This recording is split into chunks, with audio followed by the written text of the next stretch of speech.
was all about Miguel Gonzalez. He was a master, dominating the ballgame, locating pitchers seeming at will, and getting swings on pitches that were out of the strike zone.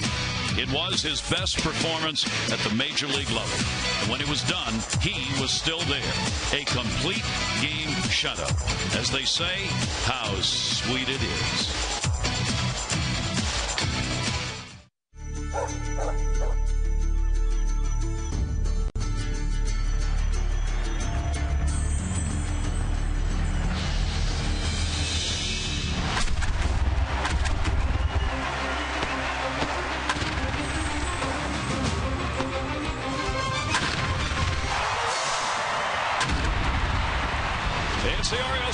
And one more time at home in this long homestand as the fans pour in to see the #1 Orioles take on the Cincinnati Reds, and a chance for the Orioles to sweep this series against Cincinnati.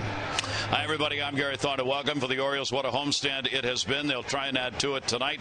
If they can get it, they'll be 9-2. One of the best homestands in a long time. But they've got to go through Cincinnati, and the Reds are going to be playing a number of their players who were called up in September. Those are people looking for a job for next year. It will not be easy again here tonight. For the Orioles, it's not just about winning the division. They also have a chance to have the best record in baseball. Take a look. Right now, the two teams who have the best records are the Orioles at 81-57 and the Angels, the best in the majors, at 83-55. That best record determines home field in postseason play. What's happened since the All-Star break? The Orioles are #1, 29-15. #3, the Angels, 26-18. Look at the run differential. Since the All-Star break, the Orioles are third. The Angels are 14th in runs in the league. Home runs, of course, the Orioles are first, but look, only 28 for the Angels, tied for 13th. And the ERA, that's pretty darn close for an Angels team that lives on pitching. Orioles at 2.99, 2.88 for the Angels. Can the Orioles overtake the Angels for the #1 spot? The answer to that is absolutely.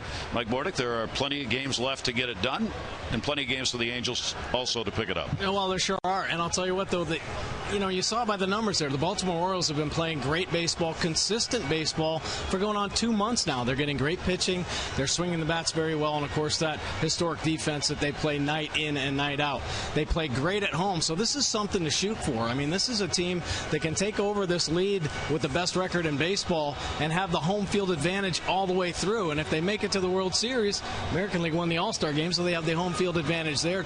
And I think it is a big advantage, especially the way this yard gets rocking. Camden Yards, when they went to the postseason in 2012, there was nothing like it. This place was just jumping from first pitch to last pitch, and there is an advantage there. And I think what happens is everything is magnified. Every pitch matters. Every play matters.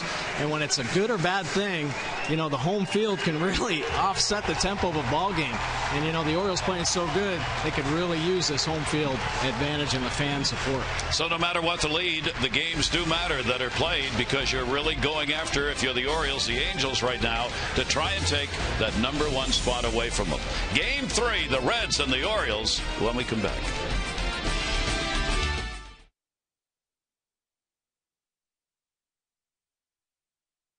Masson is brought to you by Southwest Airlines. Find Southwest Airlines fares online only at southwest.com. And by AT&T, mobilizing your world. Another great summer night for a baseball game here at Camden Yards, wrapping up this homestand. Take a look at our train game time temperature at 83 degrees, humidity at 55, and right now, not a cloud in the sky. Visit trainsearch.com to find your local train comfort specialist dealer. It's hard to stop a train, really hard. Here's the starting lineup for the Reds. As we said, a lot of the call-ups are going to play tonight. Bourgeois, Santiago, Frazier, Mesoraco, Lutz, Rodriguez, Hanahan, Elmore, and Barnhart. This is a completely different lineup than what we've seen in the first 2 games. Mesoraco on the road, some of the best numbers for the Reds. And let's take a look at Chris Tillman's pitch arsenal this season. The fastball at 53%. He has been driving it down in the zone. Very good pitch for Tillman. Breaking ball 36% of the time. And he's got the big 12-6 break and the changeup 11% of the time. Works very well off his fastball. 29 starts, 11 wins for Tillman. 3.36 earned run average continues to come down. 176 and 2/3 innings pitched. nearing 200 for the second consecutive season.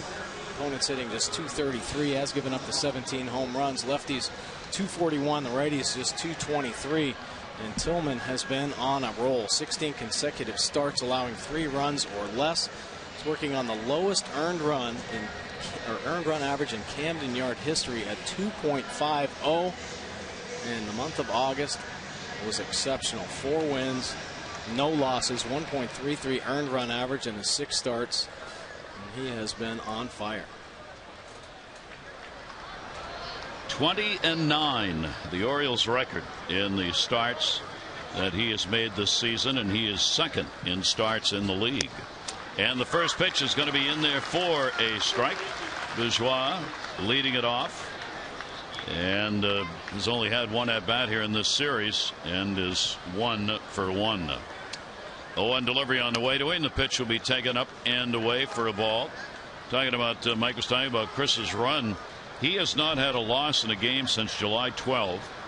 Since then, he's pitched 9 games, 4 wins, 5 no decisions. The Orioles are 7-2 in those 9 games since that loss. And that's an incredible run for him to have. And in each of those games, it's not a fluke. I mean, he's been effective. He has been on. You know what? He's really cleaned up his mechanics. He was inconsistent first half of the season. He'd have good starts, bad starts. And it was just a mechanical flaw. Well, he has tightened it up. He's been able to repeat his delivery and much more consistent command of actually all of his pitches. Bourgeois, veteran, 32 years old. Dave Wallace, pitching coach, mighty happy about all that's happened for Tillman this year. 2-2 delivery on the way, and that will miss up high. Bourgeois came up from Louisville, AAA, their most valuable player on that ball club this season, where he hit .278, 4 home runs, 42 RBIs. He's a veteran of minor major league ball. He has been around. 3-2 delivery on the way to him, and he will foul that one off to hold the count full. A fine catch. As Rex would say, sign that fan up. So on the other side of it, the Reds hoping to avoid a sweep here. Brian Price's ball club has not played particularly well. They're just not hitting. And he gets a foul tipped into the mitt and held on to by Hundley. A nice live fastball right there. Showed him a bunch of his pitches. A breaking ball kind of missed a few times. Take a look at the Nissan pitch track, though. 92 miles an hour. There's some cut action on that fastball. Riding to the outside corner. And good velocity. Great location. Nice job by Nick Hundley. Able to hold on to it at the end. Take a look at that tight rotation. Coming right over the top from Tillman. Santiago batting second, switch hitter. 1 for 4 in the ball games in this series. Santiago's getting the start at second base in this game. Brandon Phillips is out, their regular second baseman. He has had his struggles at the plate. 0-1 delivery on the way, hit hard, but a 1-hopper to second. Jonathan Scope will make the play. Nice play right there by Jonathan Scope. Let's take a look at the Orioles defense behind Tillman tonight. Diaza getting the start in left field. Jones and Markakis will join him. Hardy and Scope up the middle. Kelly Johnson's second consecutive start at third base. Davis over at first, and Nick Hundley behind the plate. 7 consecutive starts catching Chris Tillman. So Tillman obviously likes the way Hundley calls the game for him. We talked about his record, that unbelievable month of August he had. Todd Frazier batting in the third spot. Frazier has a 1 for 9 in this series. He is 6th in home runs. The shift will be put on against him, and Tillman's delivery will be taken for a ball. There's the infield shift. Tillman 43-30 in his career now, 26 years old. First start, first appearance against the Cincinnati Reds. Fouled off the top of the mask and back. Frazier knows about defense for the Orioles. Yeah, well, Frazier 23 home runs, going after 24, but there's a Gold Glover, Nick Markakis, making another sensational play in right field, and all Frazier can do is smile about it. Miguel Gonzalez loving the D. Here's the 1-1 delivery on the way. Frazier will take that one outside. Tillman trying to get that clean first inning. He's given up 19 first inning runs this year. It has been his toughest inning to get through. We've talked about it with him throughout the course of the year, trying to figure out ways just to come in a little more focused, a little more ready feeling like he's already in the game. Foul back. He's got a chance to have that kind of feeling here if he can get a 1-2-3. 2 balls, 2 strikes. Yeah, that will definitely help him settle in. Now he in this hot streak that Tillman's been on. Take a look at Todd Frazier's power zone. He likes that ball, obviously center cut, but work it on the outer third. And he can get some distance as well. 6th in the league in home runs, National League for Frazier, and he's gone. There's a clean inning to start. Orioles starters have done a lot of that against Cincinnati, those 1-2-3s. Orioles lineup coming up.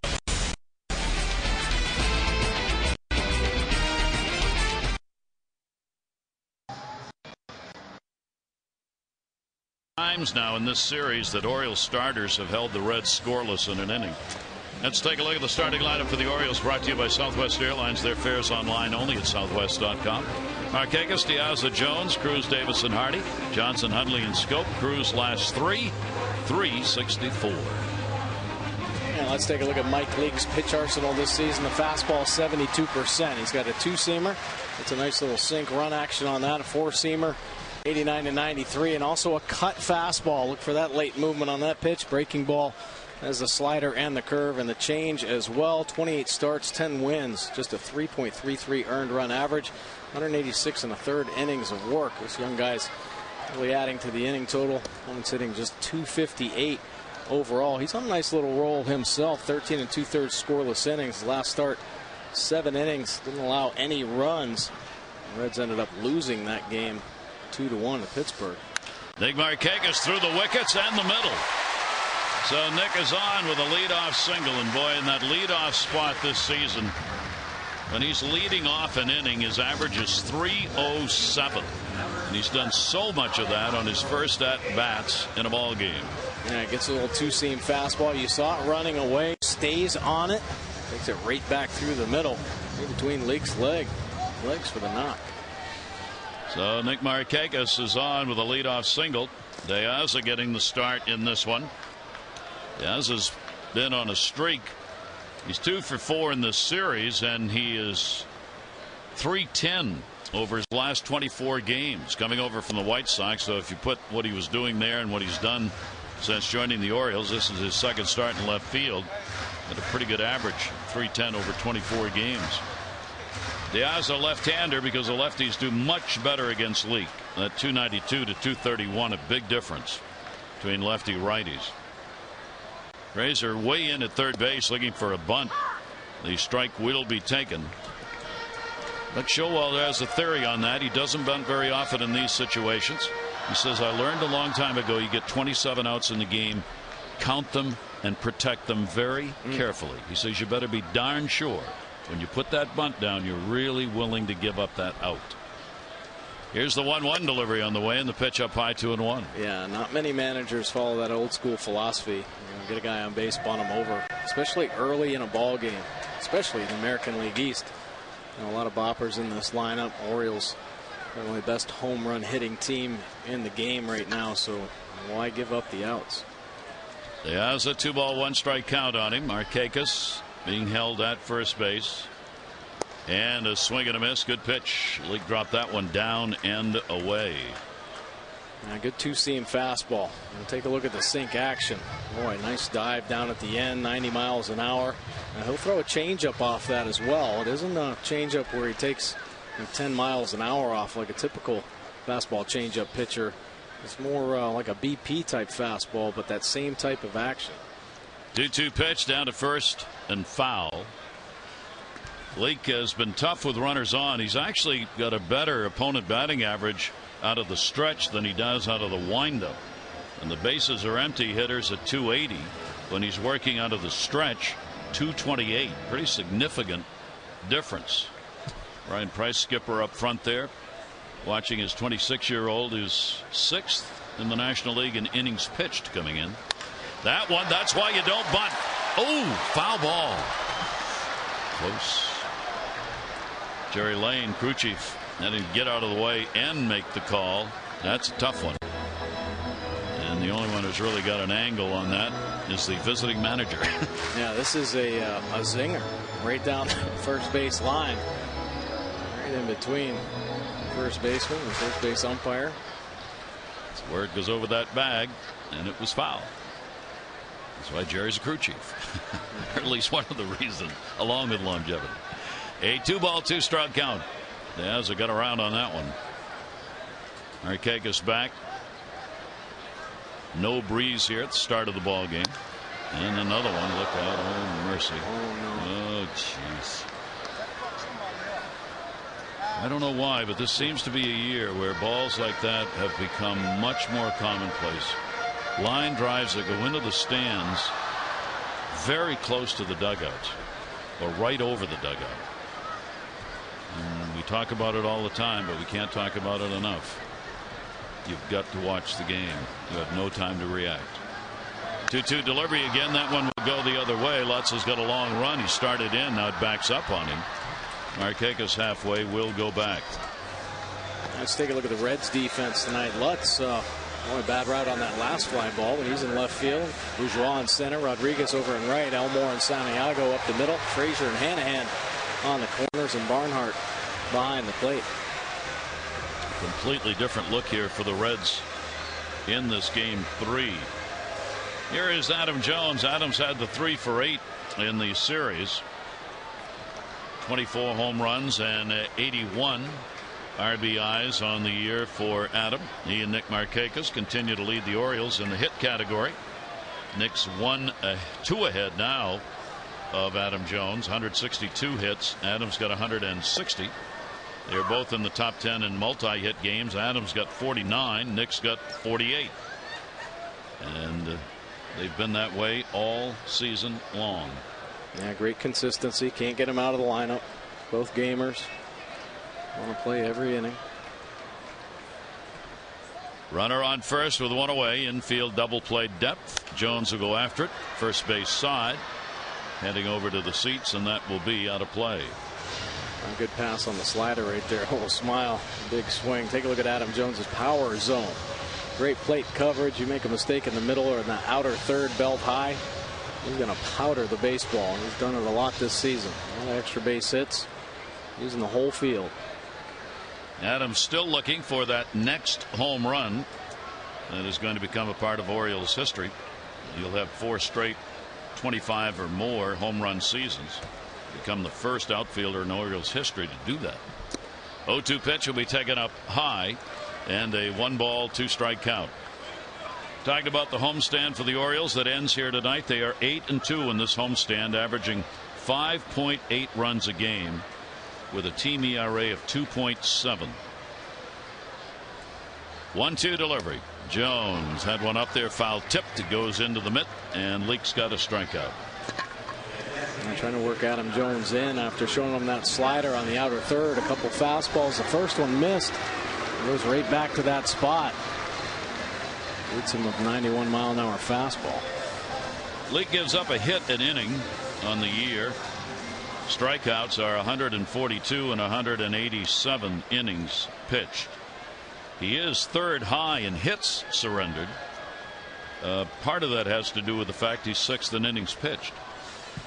Nelson Cruz, big series, 5-game hit streak, 6 for his last 19, including a couple of home runs, 3 RBIs, couple of home runs, deep to center, at the wall, make it 3, goodbye, home run. Nelson Cruz delivers for the Orioles, and the American League's leading home run hitter has got 37.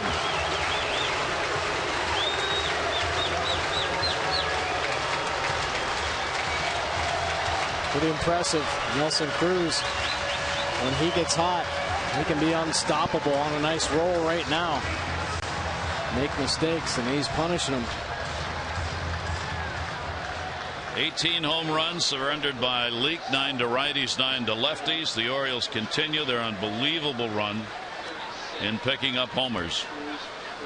183 major league leading home runs now for the Orioles. Here's one of them. And take a look, a little cutter that stays belt high.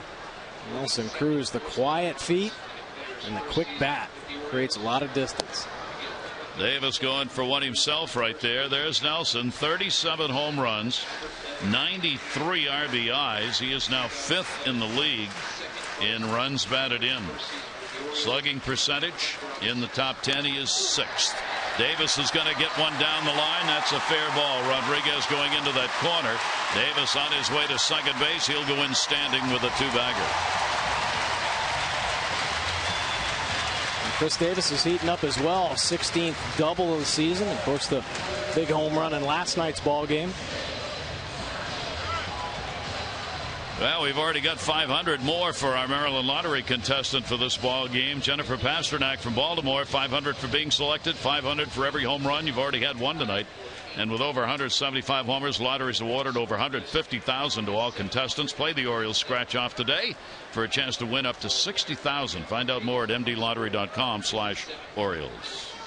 Hardy with 2 down and a runner on at second base. The Orioles on top with 3 hits here in the inning off Leake. Hardy with an 0 for 3, playing in only one of the ball games. Back spasms kept him out of the first one. Davis off second base. 1-0 pitch to him. Hardy is also in the top 10 offensive categories. His .346 batting average with runners in scoring position is 3rd best in the American League. Only Eaton and Brantley are ahead of him in the league. He's got a chance right here for another run batted in. 2-0 delivery, and that will be in there for a strike. Both of these pitchers have been very solid this year, getting hitters out with runners in scoring position. Leake's got an unbelievable 198 batting average with runners in scoring position, and right behind him is Chris Tillman. Here's the 2-1 delivery on the way, going for the inside corner. Missed it, and the count will go to 3-1. So the Orioles start out here, as they've done so many times this year, on fire early in the ball game with the long ball. Davis getting a good secondary lead at second base. 3-1. Hardy will take it, and he's on. Leake just missing J.J. Hardy there, but that is part of his game plan. A little bit of movement on that sinker. He cuts his fastball, works the edges, tries to keep it off the barrel of the bat. Right now, Orioles offense kind of scaring him out of the zone. Well, the Orioles chance for an even bigger first inning.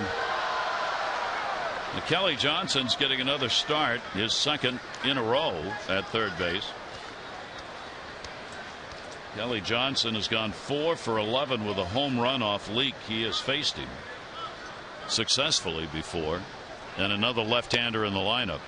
And the pitch will be taken on the inside corner for a strike. This season, Johnson is 4 for 12 with a couple of RBIs against the Reds. There are 2 on, Davis and Hardy. And that one's going to get on the line, and he's got another base hit. Davis will come around to score. Hardy on his way to third. He'll stop there. It'll be a double and an RBI for Kelly Johnson, and the Orioles have a 3-0 lead. A nice piece of hitting right there by Johnson. Going down to get it. Talked about his success off Leake, and Buck Showalter certainly knows about the numbers. Here's a look. The changeup down in the zone. He gets out there out in front, but keeps the bat head through the zone a long time, able to keep it fair down the right field line, and Chris Davis walking home. A big first inning for the Orioles. So the Orioles base hit here with a runner in scoring position. 2-run homer, all coming in the first inning. Jeff Pico out, pitching coach. Leake, who's been real good, having a very tough first inning here. And Johnson picking up the RBI for the Orioles. That will be his first Oriole RBI. It's the third game he's appeared in, and 2 of those as a starter last night and tonight. Here's Nick Hundley. Nick's got a 6-game hit streak coming into this ball game. He's been hot. Boy, a base hit here could score 2 more and really put a charge into this ball game for the Orioles very early on. They don't let up. No, they don't. And there is not a let up throughout this lineup. 1-0 delivery by Leake, and the pitch will be taken outside for a ball.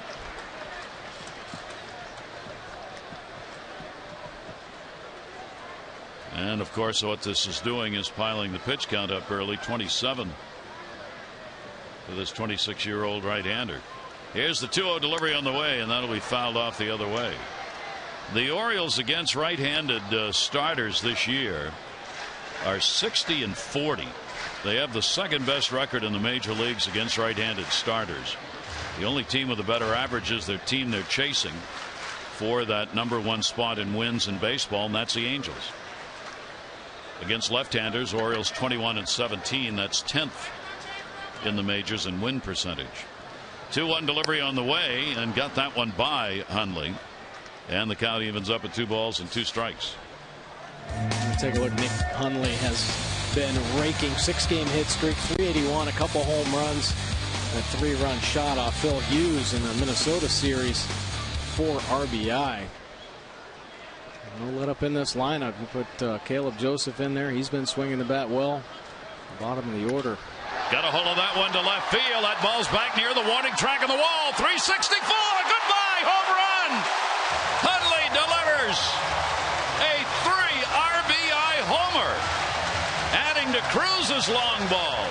And the Orioles with 2 home runs in the first inning. 6-0.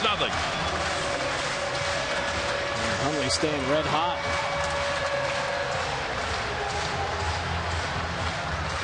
Orioles offense staying red hot. Wow. What a first inning for the Orioles, picking up where they left off yesterday. Scope up. Well, take a look, Nick Hundley. When you're hot, you're hot. He reaches out and catches a slider. It's working itself on that outside corner. But look at him reach out there and get that barrel on the baseball. Carrying well right now. Good piece of hitting. 3 RBIs, so he's got a 7-game hit streak. Wow. 2-0 delivery, Jonathan Scope. That will be fouled off. We've talked about this all year, and the numbers only increasing. In our Jeep Inside the Numbers, coming into the ball game today, the Orioles up to 48.5% of their runs coming off homers. If that continues, it will be the highest in Orioles history of runs off homers. That one will go to third. Frazier makes the play. Scope is retired, but not before the Orioles bat around in the first inning. They pick up 6 runs on 5 hits, no errors, nobody left. Cruz delivers the first home run of the inning, good for 2 RBIs, followed up by Nick Hundley, good for 3, and the Orioles up. Forward to Miller time later in our ball game, brought to you by Miller Lite. 6-0. I mean, talk about Oriole magic. There's a magic going on here with the Orioles offense. And with the 2 home runs in the first inning, 500 for each homer for Jennifer Pasternak from Baltimore, a Maryland Lottery contestant of the game. Boy, those who have been Maryland Lottery contestants of the game this year are walking tall. Big winners. Oh, a lot of man. big winners. Shift will be on as Tillman now working with a 6-0 lead. Nazarako will lead it off for Cincinnati and will take the pitch outside. He's the DH in the ball game, a 1 for 6. Solid year, 277 with 20 home runs and 65 RBIs for him. 1-0 pitch. This is the same Chris Tillman who went through the first couple of months of the season where the Orioles couldn't score a run when he started a game at home. Right. He had the worst run support of anybody in the league for the first couple of months, especially in home games, which is why his home record is 4-5, despite the fact his ERA is 2.5 at home. There it is. Closer look right here. The 4-5 record, 2.50 earned run average. On the road, 7 wins, a 4.34 earned run average. That's off the fist. That'll fall in for a base hit.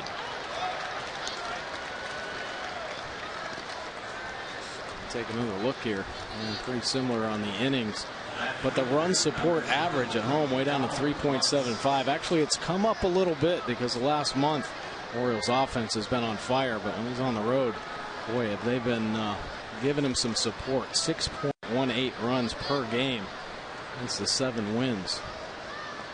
He'll take 6. There you go. for the game. You got that right. Got him in the first inning. Runner on, first hit for Cincinnati. Donald Lutz now getting the start in left field in the ball game. And Lutz will take the pitch outside for a ball. So these Reds, with their bats so cold, this is a long uphill climb. This is the kind of team, if you're the Orioles, you just look to bury them as quickly as you can. You know they're struggling. You know the heads are down a little bit. And the sooner you get to them, the better chance you got. That's down the line. That's going to be a foul ball. Lutz is 25 years old. Another one of the call-ups. He played both AA, AAA. Only a few games, though, at AA where he hit 366 home runs. And with those numbers, they bumped him immediately to AAA, where he hit 236. He had 6 homers, 32 RBIs at AAA. And last year, he became the first German big league, major league player in modern history from Germany. Play first base or left field. 1 ball, 1 strike delivery on the way. That one is down the line in left. Diaz is over. He's got it. And Lutz is retired. Show your support for the first place Orioles and earn a chance to win a Masson prize pack by tweeting with hashtag #IBackTheBirds. That's hashtag #IBackTheBirds for your chance to win. 1 down, runner on at first base.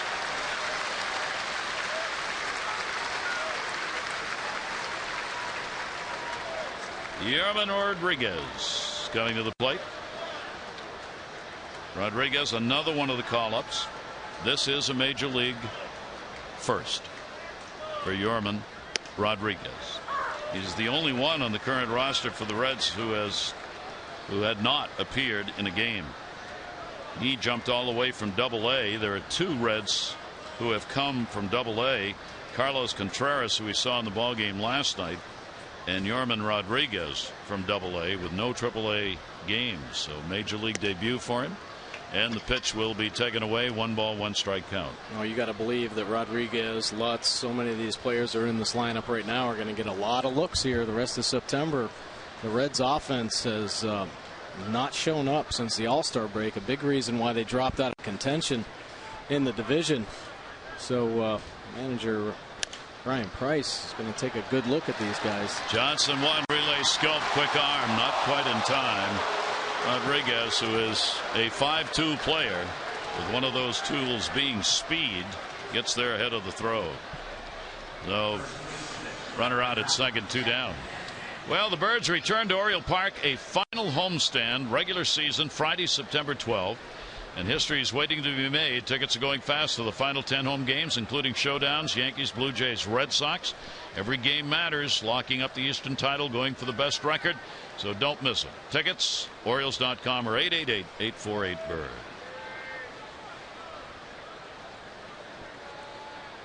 Two down, runner on at first base.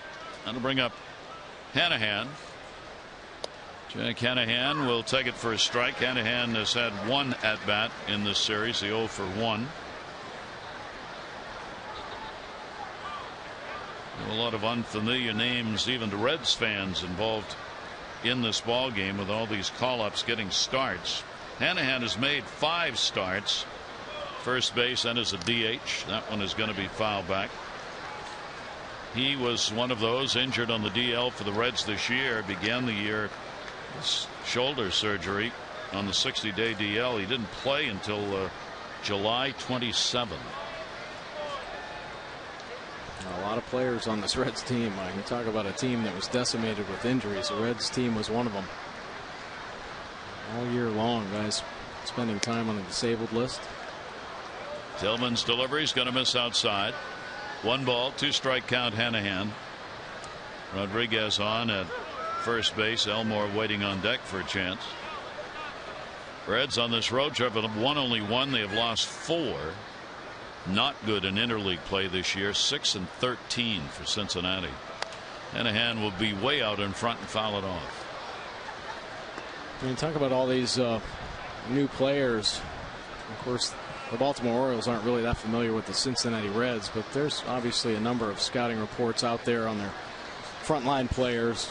And the Orioles scouting department does a great job researching all the teams and players that they have to face, but a little tougher when you get some younger players in the lineup, how you go through them. And I think for the most part, Chris Tillman and Nick Hundley are probably going to just stick to their strength, what they have the most success with. And with Tillman, it's definitely that fastball location, driving it down in the bottom of the zone and moving it to the top when he wants to. Get some fly balls. You see his pitch track here, a couple good pitches at the bottom, and then he's trying to work that top part of the zone. He's not allowed more than 3 earned runs in any of the home starts this year, 15 of them.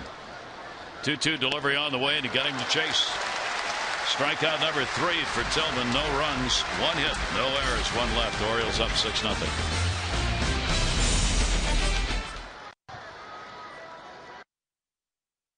Benjamin Adams, volunteer firefighter, Etna Hose, Hook and Ladder Company, following in the footsteps of his dad. He has been promoted to rescue captain and recognized here at the ballpark tonight.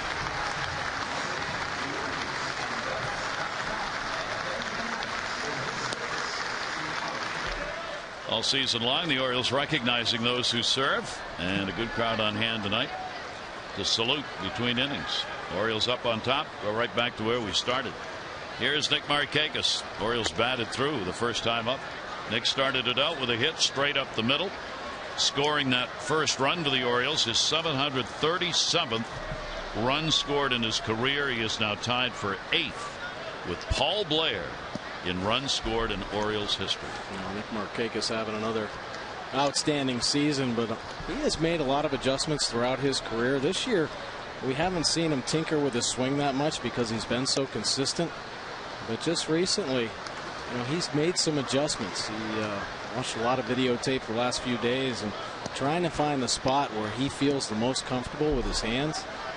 3-0 delivery to him. That'll be for his strike. And today he came out looking a little different. Yeah, take a look. On Tuesday, his hands were up above his shoulder. Tonight, you see his hands drop down a little bit more. Of course, pretty good results from both swings. Hit that one right on the button, but Santiago's right there to record the out. So Markakis is retired.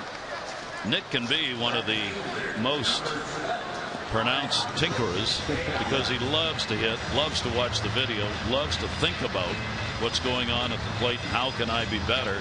As Buck Showalter says, he's a man looking for perfection at the plate. Yeah, well, you know what Nick Markakis does so well, though? He has a great understanding of how he can get the bat head to the baseball. And he looks for the straightest line, and sometimes it's a, you know, just a little bit of a hand movement thing. But, you know, Nick could stand there on 1 foot, start with his hands down by his waist, and still get that bat head to the baseball. That's how gifted he is.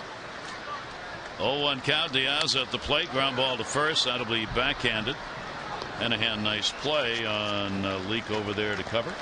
And there are 2 down here in the second. We'll take a look at the Jeep inside the numbers. Highest win percentage when scoring first. Well, we have seen the Thunder all through this lineup. And of course, they made some big marks there in the first inning. When they score first, 53-11. The best record in baseball. So the Oakland A's do pretty well. And they make a mark first. Giants, Braves, and Nationals. And the Baltimore Orioles, that's what they're all about. Making the early marks in a ball game. Certainly made him in this one.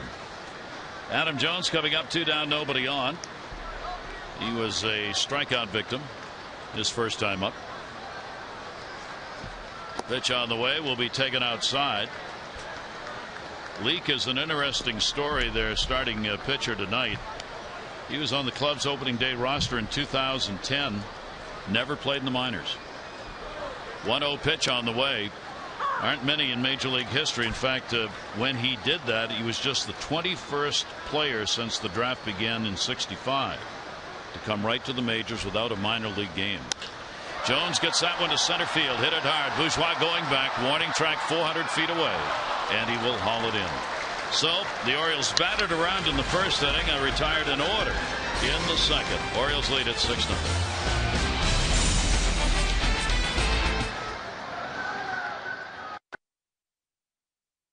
Joseph catching one over the on-deck circle, the rubber mat.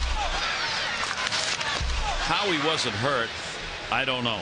I mean, that's a serious fall. His response: I had a lot of protection on my buttocks. Then Buck Showalter said, get rid of those things. They did. And today, we're back to old-time baseball. It's the chalk on deck circle. And as they say in the movies, if you water it, it will grow. I don't think so, but I like that look. I do too. And I think Buck does too. More traditional. Buck very much a traditionalist when it comes to the baseball. It is required that you have an on-deck circle. It's a major league rule. Well, there it is. Still don't know whether they'll auction off those rubber things or not. Pitch will be taken up high as we go to the third inning. Elmore, Barnhart, then top of the order, Bourgeois coming up. Elmore has only had one at bat in the series. In fact, in the season. As the 0-for-1's up there. He'll go after the pitch, pop it up, first base. Davis going back, Scope coming over, Scope the angle. It's his ball, and he makes the catch. Boy, is he doing good at that play. Saves your first baseman or right fielder a lot of running. Hey, the final fireworks night of the season set for Friday, September 19 here at the Yard when the Birds battle the Red Sox.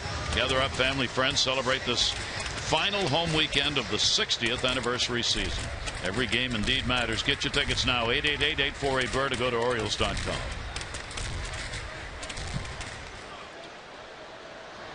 Barnhart at the plate. Tillman's pitch to him will be taken for a strike. Sean Barber's the home plate umpire. Took the place of Mike DeMuro, who was injured in that first game in the collision. Sean's a first-year major league umpire. 0-1 delivery on the way. Breaking ball there for a strike. Good one. Real good breaking ball. I'm trying to find that here in the early going. It's about as good as you can get. See the Nissan pitch track. Second pitch just biting down into the lower third. Barnhart, another one of the call-ups. 23-year-old catcher with the Reds this year. Few games up and down. Mostly at AAA where he hit .247, a homer, 29 RBIs. Considered one of the best defensive catchers in the minors. Longtime Reds fan. He grew up Indiana native. A lot of time spent at the ballpark as a youngster watching the Reds play. And just 23, now getting his chance. Here's the 2-2 delivery on the way. Barnhart will follow back. Good pitch. See Nick Hundley giving him the sign of approval. Right at the glove, setting up in that inside corner with the fastball. See the Nissan pitch track trying to work that inner third here to Barnhart. Riding a couple fastballs up to the top of the zone. Pitch up high. Orioles after the sweep tonight. They've had 5 sweeps in 2 2-game sweeps, 2 3-game sweeps, and a 4-game sweep this season. 3-2 delivery.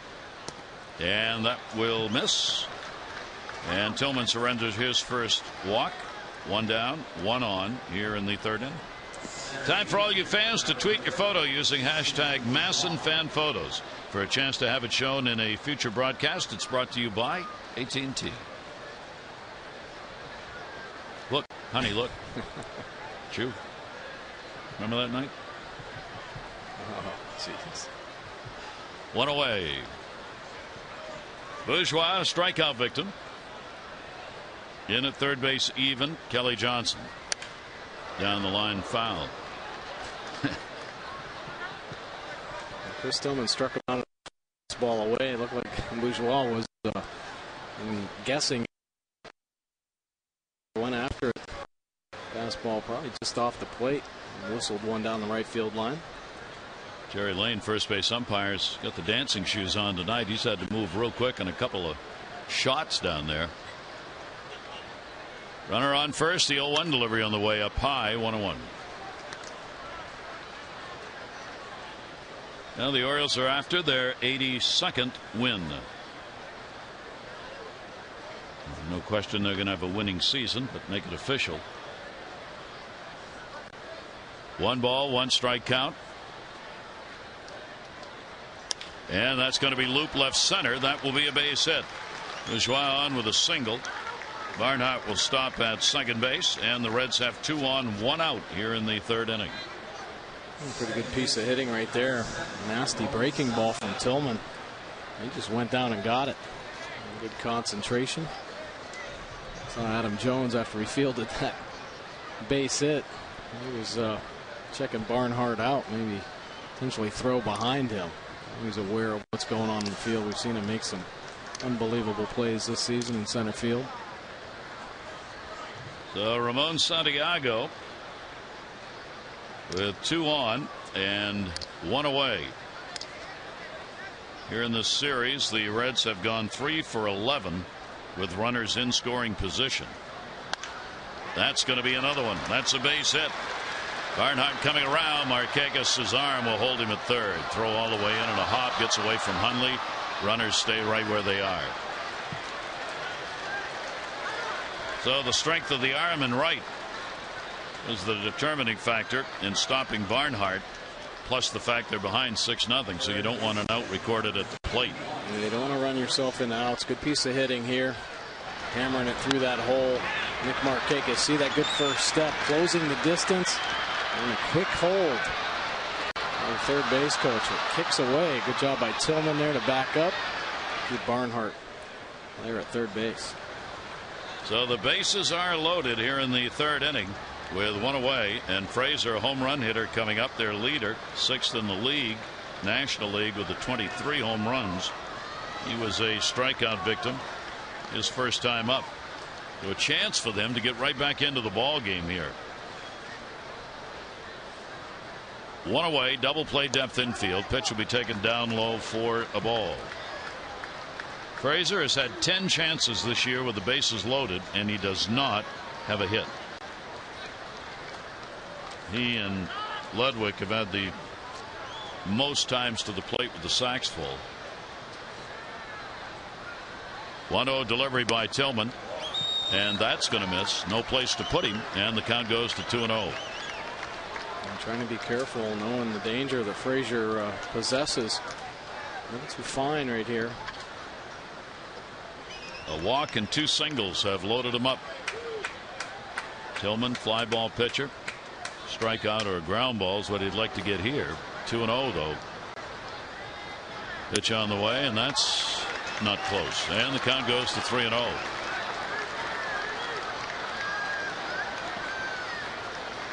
Chris coming off the start against Minnesota, where he gave up a run on 6 hits in 5 innings. His non-decision in that ball game.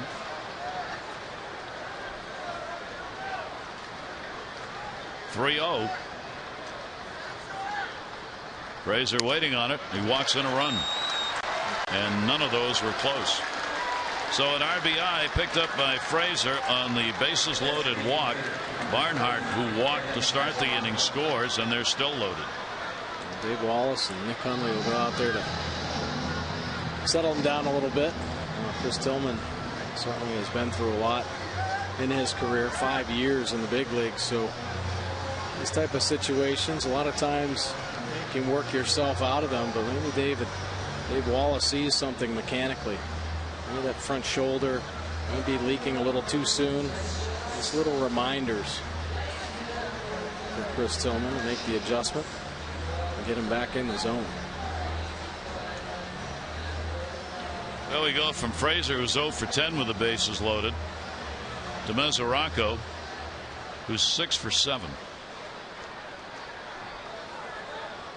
Career average of .333. This year, 6 for 7 and 3 grand slams. Oh. 3 out of the 4 have come this year. He had a single his first time up. Run in 6-1. Tillman's pitch to him, and that's going to be outside. We're all over the place right now with his control. And 48 pitches thrown. I'm trying to find that feel of the fastball.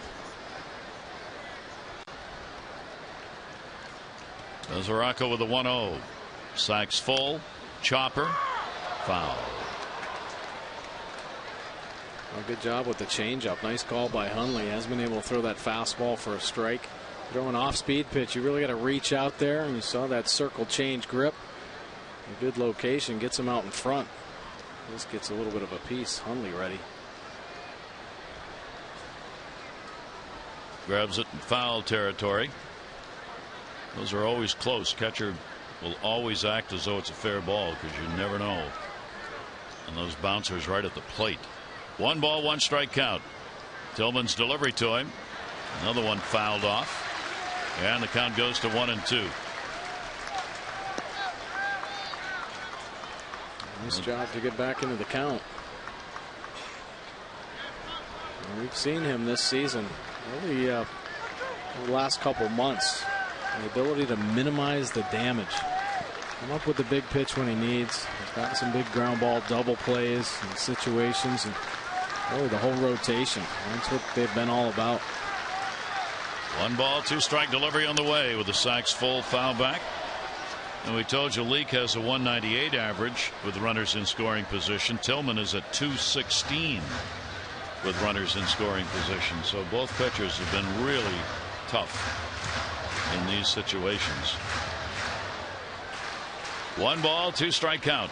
Early in the ball game, the Orioles got their runs in the first inning as they went through the lineup, getting 6 runs, 5 hits. Now the Reds here in the third, trying to cut that lead substantially. And Tillman will back off.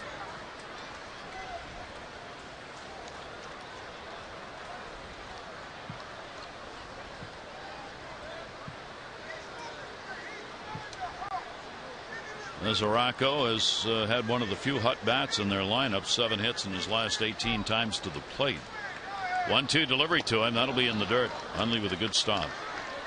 Yeah, good try. Nice block by Hundley. But take a look. Lowest earned run average since August 1st. And we talk about an incredible month that Chris Tillman had. 1.33.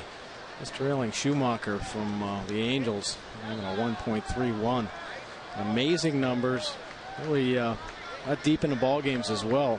You mentioned his last start, 5 innings. That was his shortest outing in his 6 starts in August. All the other ones pitched into the 7th and beyond. He has a 2-2 count here. Mesoraco waiting on it, and he fouls off another one. Mesoraco's also been one of their leaders with runners in scoring position, hitting .303. I mean, he's been a real contact command player for them this year during the struggles. Bourgeois, Santiago, Fraser, the base runners. A couple of singles and a walk for them.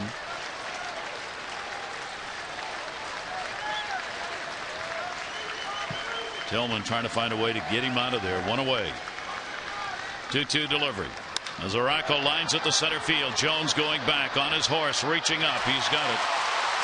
Bourgeois will tag. He will score. Santiago will go to third, but an out is recorded. Mesoraco gets an RBI on the sac fly and makes it a 6-2 game. A nice at bat by Mesoraco. Great play by Adam Jones. Boy, did he get a good jump. Take a look. Bullet. Right back through center field. Nice line to the baseball. Nice play. Reaching up over his head. A sac fly, but base running Santiago at second base. A little in between. He still had time to tag from second base, but some young players. We've seen the Orioles so good at understanding what's happening on the field, how a ball's hit. Seen them double tag, get themselves in the scoring position. Mesoraco gets his 66th run batted in. Now first and third with 2 down. Here's Lutz, and he will take the pitch for a strike. He fly it out to left field in his at bat. Third stint with Cincinnati this season. We mentioned he started at Pensacola in A ball, only 23 games there. Is hitting the ball so well, they moved him right up to AAA. Here's the 0-1 delivery to him, and a heater. 91 upstairs that he can't get onto. Chris Tillman, when this fastball is on, he'll get some chases at the top of the zone. And by design. And typically he's been able to drive the ball down to the lower third. And then elevate that fastball. Looks so good to hitters, but there's a lot of extra life through the zone. A lot of swing and misses and some weak fly ball outs. 0-2 count with 2 down.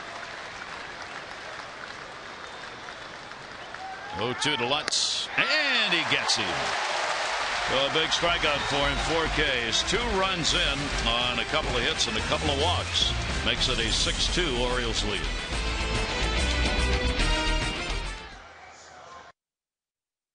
Is brought to you by Southwest Airlines. Find Southwest Airlines fares online only at southwest.com. And by Blimpie.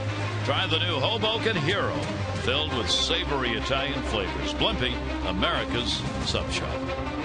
Gary Thorne and Mike Bordick here at Camden Yards. Orioles on top 6-2. Cruz leading it off. Home run. Picked up in his first at bat. A couple of RBIs on his Major League leading 37th home run. With that home run, he now is tied with Albert Bell and Mark Reynolds for the second most home runs by an Oriole in his first year with the club. Frank Robinson has the Orioles mark. His first year with the team was 1966, and he hit 49 home runs in that first year. Pretty impressive. He was American League MVP that year. There is his statue. Unbelievable numbers. Won the MVP in the American League and National League. Cruz will foul that one back into the seats. Well, wait a second. Didn't he win the National League MVP for the Cincinnati Reds? Mm-hmm. Yeah, he did. Little history. Yeah. Along with the World Series history, of course, that these teams have. They share some Frank Robinson history. 1-2 delivery on the way, and Leake with a real good pitch. And is now retired 5 in a row. Nelson Cruz has one trouble spot at that slider down and away. And Leake hits the spot perfectly. Takes just enough pace off the baseball. You see Cruz out in front. Just a hair. Good pitch. Well executed. That'll bring up Chris Davis. 25 homers, 71 RBIs for him. 6 of the last 9 hits he's had have been for extra bases, including 4 home runs and 2 doubles. The shift is for real now. Santiago's moved way out. Brandon Phillips, who was playing second in the first 2 games, did not do that. Santiago trying to give himself a little bit of room to try to take away a base hit from Chris Davis. We've seen Chris Davis on the list as far as most hits taken away from the shift. And a swing and a miss. Chris now is tied for 10th in the American League in home runs. And he ranks 21st in the American League in RBIs. 1-2 delivery is going to be taken up high. So the production continues from Chris Davis despite the low batting average and the fact he leads the league in strikeouts. 2-2, 1 down, nobody on. Davis on a breaking ball inside takes it and gets the count full. 3-2. Oh, nice take. Nice quiet take. That's good to see from Davis. Means he's seeing the ball better. He's gone 3 for 8 in this series now with a homer and 3 RBIs. He doubled his first time up in this ball game. 3-2 delivery from Leake and a ground ball into the shift. Elmore makes the play. That's the shortstop, and there are 2 down. Our PNC minor league report, a special day here at the ballpark. Yeah, brought to you by PNC Bank for the achiever in you. Well, it was awards night in the organization. Christian Walker, of course, taking home the Brooks Robinson Player of the Year award. Unbelievable numbers on the season between AA and AAA. Tyler Wilson, the Jim Palmer Pitching of the Year award. He split the season as well between AA and AAA. Mark Blackmer, the Elrod Hendricks Community Service Award. Congratulations. You just got traded. Diaza, he was part of that trade. And the field staff. Cal Ripken Senior Player Development Award goes to Ryan Miner, Alan Mills, Paco Figueroa, and Sean McGill. Great job for them. And Jim Richardson receives the Scout of the Year award, the Jim Russo Scout of the Year award. Of course, he been in the organization for 10 years. Zach Britton, Chris Gosman, Dylan Bundy, part of that. And you see the players receiving their awards. Everybody and being recognized for all the things that they've done throughout the season. That'll be a base hit up the middle, so Hardy is on twice. He drew a walk in the first inning and scored, and picks up a 2-out single here in the third inning. The Orioles organization, felt that they had a number of choices and not an easy pick, despite the great season that Christian Walker had in that Brooks Robinson Minor League Player of the Year award. They felt there were some real worthy candidates, and all the coaches, managers get to vote on that minor league level, and that's a great sign for the Orioles to have that kind of depth. The Orioles have been noted for having the pitching depth that they're working with and bringing up, but the Orioles also have position players not to be overlooked who've had outstanding years and who've got real major league potential. Oh yeah. And some of those winning the awards. 0-1 count. Kelly Johnson, runner on at first base. Johnson a double, 2 RBIs his first time up. The other thing the Orioles announced today, they have extended their working agreements with their 5 minor league affiliates. They have had 4-year agreements now through 2018 with Norfolk, Bowie, Frederick, and the short season Delmarva short season at Aberdeen. So those announcements today keep that development system where it is. Play will be made at first base by Leake. Johnson is retired. No runs, 1 hit, no errors, 1 left. 3 complete. Final game of the homestand, and the Orioles lead it 6-2.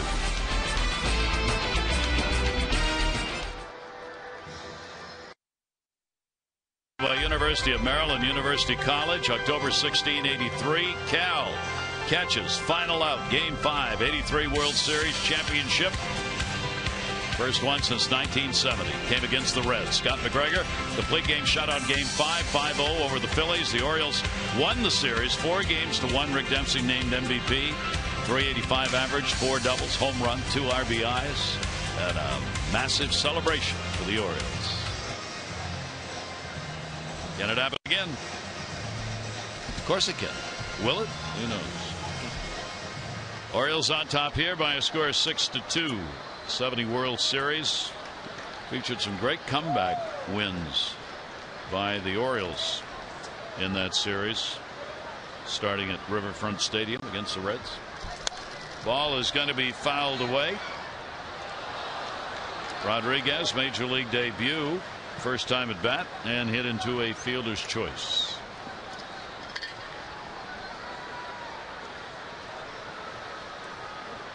Here's the 0-1 delivery. That ball will be fouled away as well. So Tillman trying to throw some more strikes here. A couple of walks in that third inning. 2 walks, 4 strikeouts. Leake 1 walk, 2 Ks. Orioles have their 6 runs on 6 hits, and the Reds 3 runs picked up on 4 hits so far. Now, one thing that happened to Chris Tillman at the beginning of the season, he was losing a lot of his pitches up in the zone. And it was because that front side was flying open a little too quick, and really that's a tell for him. You know, in the last 2 breaking balls, he's left both of them up, arm side. The front shoulder flies open, and the arm kind of drags, trying to catch up. He won't let it go out in front. 2-2 delivery on the way. Rodriguez is swing and a miss. 5 strikeouts for Tillman. He let this fastball go out front. It is dotted on the outside corner. Hundley setting up out there, 91 miles an hour. Just painted on the black. And a good pitch right there from Tillman. Take a look at his delivery. Getting on top, that incredible downhill angle he possesses. Good pitch there. So Tillman gets the first out. He's recorded that in 3 out of 4 innings. Chris, good job all year long getting that leadoff batter at 71% on the year. Hanahan, a strikeout victim. Defense straight up on him. 1-0 delivery, and that'll be taken inside. Orioles right now coming into the ball game a season best 24 games above 500. It's the first time they've reached that mark since ending the 2012 season. 2-0 delivery, foul back. If they can get to 26 over, which they could do with a victory here tonight, it will be the first time since '97, when the season ended, that the Orioles have been that far above 500. Pretty impressive. And it's a great group of guys. Obviously, a lot of things have come together after somewhat of a roller coaster ride. They never had any big dips in the season. Pretty much 500 for the first couple months, kind of waiting on things to work together. Some nights their offense was there, some nights their pitching was there. Over the last few months, I mean, they have been as well-rounded a team as you'll find in the game. Incredible offensive production, pitching, both starters and bullpen, as good as you can want, and of course that defense there every night. Miguel Gonzalez, a complete game shutout last night. He's been pitching very well lately. A huge game for him. 3-ball, 2-strike delivery on the way. That ball's going to be popped up. Diaz in left field is under it, and he's got it. Hanahan is retired, and there are 2 down. On Saturday, September 20, the first 20,000 fans 15 and over get the Orioles knit cap. Celebrate Fan Appreciation Weekend. Catch the Birds one more time before the close of the regular season. You can get your tickets now at Orioles.com or 888-848-BIRD. Orioles battling for that home field advantage. They can get the best record in the league. Here is Elmore, who popped out his first time up. Jake Elmore getting the start at shortstop. We were talking about some of the Orioles award winners, young players. Can't leave out Chance Sisco. For the first time in Orioles history, he won the batting title for the Sally League, South Atlantic League. He's only 19 years old. He hit .340, had the best on base percentage in the league at .406. Sisco was a second-round pick in 2013, and they're very high on that young 19-year-old. Yeah, pretty amazing. I mean, for a kid right out of high school to go through a minor league season and have that kind of success. He's playing against guys that were in college. Ball up the middle. That's going to be a base hit. So Jake Elmore gets the single with 2 down here in the 4th inning, putting a runner on. Reds pick up their 5th hit of the ball game off Tillman. And the number 9 hitter, their catcher, Barnhart, who drew a walk and scored in the 3rd. Will try and keep this going and mount a 2-out rally.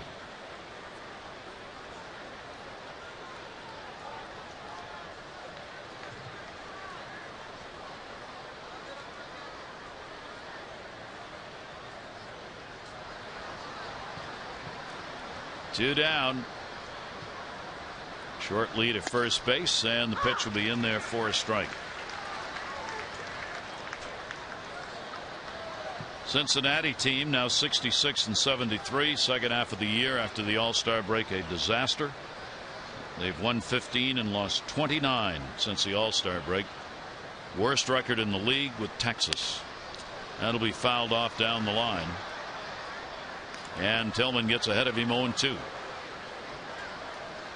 Come up with a big payoff pitch. I've seen a lot of the good curveballs spiked down in the dirt for swing and misses. He's left a couple up in the zone. See if Hundley tries to get him back on track here. They're getting ahead. 0-2 count. Runner at first staying, pitch up high. One objective of the Orioles when the Cincinnati series started was keep Chapman out of the game. He's their closer, 100-mile-an-hour guy. He comes in, you're in trouble. Means number one, they're ahead, but Buck Showalter talked about that. Aroldis Chapman we do not want to see. Well, they haven't. And if this game stays the way it is now, and there's a long way to go, they won't. Yeah, they might see him just because he needs some work. Yeah. 2-ball, 2-strike count. They've got one of the game's great closers, but they can't get to him. 2-2 with 2 down.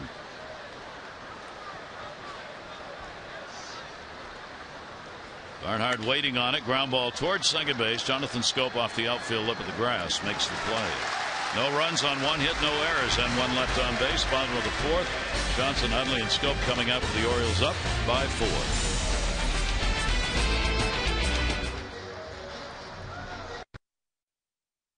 Had a gift for the Orioles, and there it is. It's a lucky horseshoe presented here before the ball game on that plaque.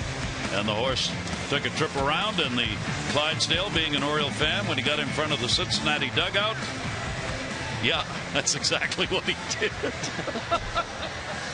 Now those are trained horses, huh? Oh my gosh. Oh my. Not kidding. That actually happened.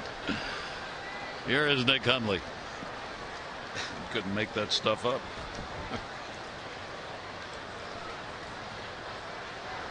Hundley first at bat, delivering the home run, his 5th of the year, 3 RBI shot. Continuing a real hot stand at the plate when he gets to play. 9 for his last 22. It is a 7-game hit streak. 7 RBIs, 3 home runs during the streak. And here's the one he got tonight. Yeah, take a look at this. The breaking ball, and he goes out and gets it. He's proven you can pull pitches on the outside corner. It's a foot down and full extension and squares it up. Leake with the 1-1 delivery to him, and that's just going to miss inside.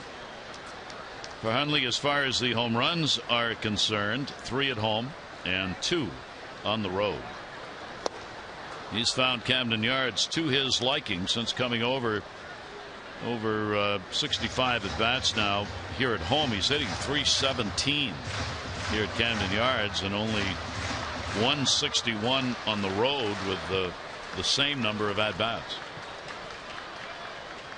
Schoop and then Markakis do up. 2-2 delivery to him, trying to work that inside corner, just missing it is Leake, and the count goes to 3 balls and 2 strikes.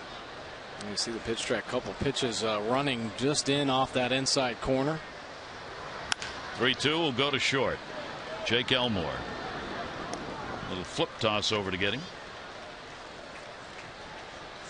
Well, your favorite birds are back with their favorite dogs and cats in the 2015 Orioles Pet Calendar. Proceeds from this 16-month calendar benefit Barks, the Baltimore Animal Rescue and Care Shelter. Pick up the calendar today before they sell out. Go to Orioles.com/pet-calendar, or you can get one here at the ballpark or at the official Orioles team store in York, PA.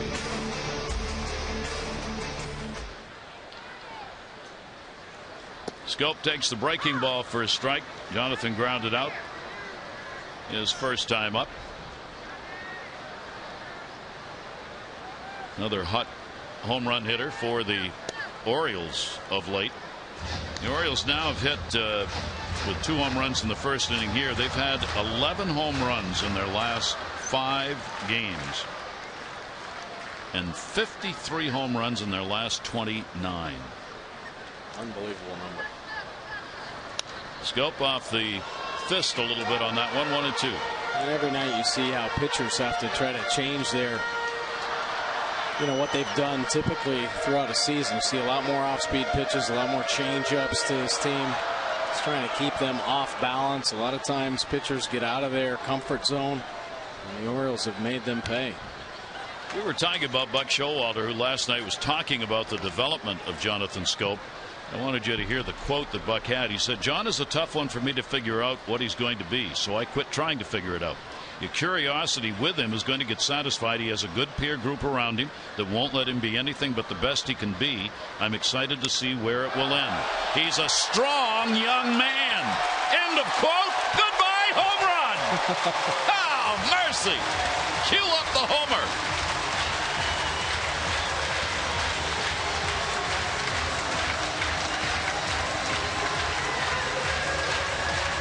The kid is hot. Home run tear right now. 3 games in a row. 15th home run of the season for Schoop. This one not quite the same distance his last 2 home runs had, but still very impressive. Tough pitch. And you see on the swing how strong Jonathan Schoop is. How good his reaction time is. So the Orioles have another 3-homer ball game as they had last night. Take a look now. The breaking ball, he got buckled first pitch on about the same breaking ball. He gets the front foot down, keeps the hands back, and when he recognizes it in the zone, he lets it fly. And the Orioles go to a 7-2 lead in the ball game. 21-0 when they've had 3 or more home runs in a ball game. Those are the most games with 3 or more home runs in the majors. And Scope just continues to have people shaking their head on the bench. That'll go to second base. Santiago is there. He'll make the play. Markakis is retired, and here in the 4th inning, 2 down. With Jennifer Pasternak from Baltimore, she's not shaking her head. She's jumping up and down. Our Maryland Lottery contestant of the game, 500 for every home run hit. A lot of love right there. Jonathan Scope, like so many of the players, look to Nelson Cruz for his leadership and advice on hitting. I think a big reason you talk about Buck Showalter had said about his peer group. Nelson Cruz a big part of that. His veteran leadership, keeping him calm. Seen him make the adjustments as the season has gone on, and he's really finding his swing. Boy, what a homestand for the Orioles in every way. De Aza goes after it. He'll put it in the air to right field, way up in the air. Rodriguez coming in. De Aza will be retired. But the Orioles will pick up a run on a hit. 3rd homer of the ball game, 15th of the year. Jonathan Scope gets it with 1 away, and it's a 7-2 game.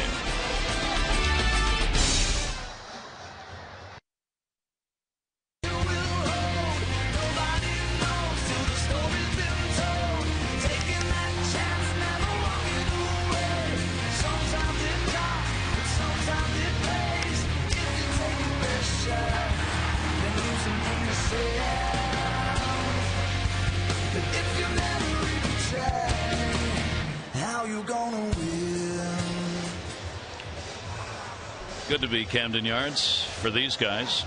Hundley has delivered a homer, good for 3 RBIs. Cruz delivered a home run. Both came in the 1st. He's got 37, leading the majors. And now Jonathan Scoper's homered in 3 consecutive ball games for the first time in his career. 15 for Scope, and for him that's a new professional high in a year. In the minors, he had 2 seasons where he had 14 home runs in each of the 2. He has bested that here at the major league level in his first year with 15. Pretty impressive. Chris Tillman, line drive, Markakis, and Nick's got it. Nice play by Nick. Every night we see him do something special in right field. Nice read here on the line drive. This ball is smoked. He gets down there, gets the eyes behind the baseball, making the play, sliding on the knees. Another good play. And Chris Tillman, always appreciative of the great defense behind him. So Bourgeois, the leadoff batter, retired. 1 for 3 now for him. Here's Santiago. Santiago's grounded out, singled, scored. The off-speed break ball will just miss. 1-0 count. 253 for Santiago, starting at second base in the game. Couple of hits, 6 at bats in this series. Nick gets another chance. Coming, diving. Oh yeah! 2 in a row for Nick Markakis. That one a little bit tougher. Nick Markakis making it look easy. Fans love the effort by Nick. Here, a little jam shot. Another good read. You see him get on his horse. Riding that Clydesdale in there. Tough catch. And crash there on the end. Look at the eyes. Boy, unbelievable play. The outfielders that the Orioles have, they make these plays. The concentration is amazing. You figure how hard they're running and their eyes are bouncing around and still have that great focus to make diving plays all over the outfield. Tillman getting some defensive help in right. Not unusual there. And there are 2 down here in the 5th inning and 2 fine catches. Fraser, an RBI and a bases loaded walk, and he has struck out, and he will chase a pitch away, and a 2-strike count. 5th inning here at Camden Yards with the Orioles on top 7-2, out hitting the Reds 7-4. in the ball game. Tillman after his 12th win of the year. 0-2 delivery, and that'll be up high. The Orioles are doing this in a season where the runs continue to decline in ball games. 4.1 runs per game, big league average this year, lowest since '81. You wouldn't know it. The Orioles are trying to do everything they can to push that number up, averaging almost 6 runs a ball game in this homestand. Villarreal we've seen in the series. He's in the bullpen. Leake, 2-ball, 2-strike count. Or Fraser, rather, with a 2-2 count. And that one fouled away. Well, we've seen this team and they've talked about passing the baton. They've done it in the bullpen. They've done it offensively. Guys start swinging the bat, and it just seems like it picks everybody up. Sometimes it's just one base hit that sparks an offense. Sometimes it's a home run. This team does it on a nightly basis. Tonight it was Nick Markakis, that leadoff single, which he's done so often this season, in that leadoff spot, really igniting the team and exploding that big 6-run first inning. Big impact player tonight with both the bat and the glove. 3-2. Infield shifted over on Fraser. 3-2 pitch to him. That's up in the air to left field. Diaza. And that is the second clean inning that Tillman has had. The reason for it, these plays. Bourgeois, the leadoff batter. Right behind him, Santiago. Both gone. Orioles up by 5.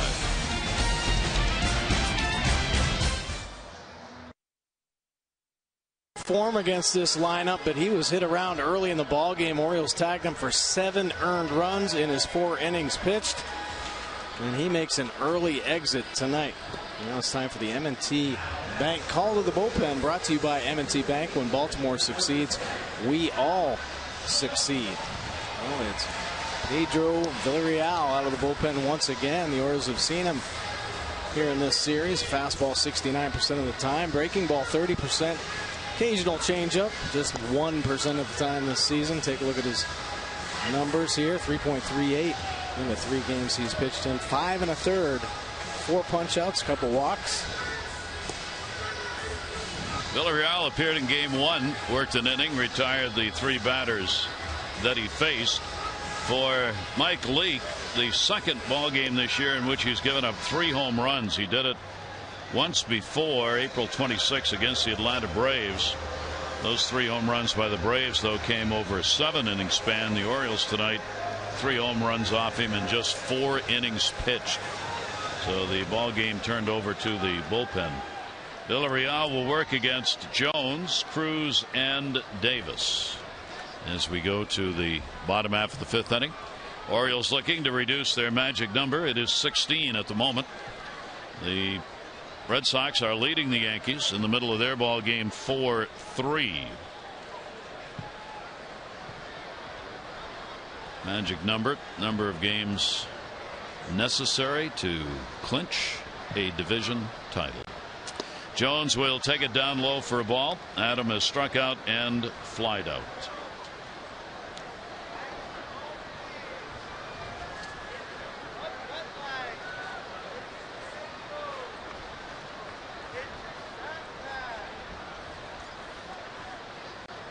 Right-hander's 1-0 delivery, and that's taken for a strike.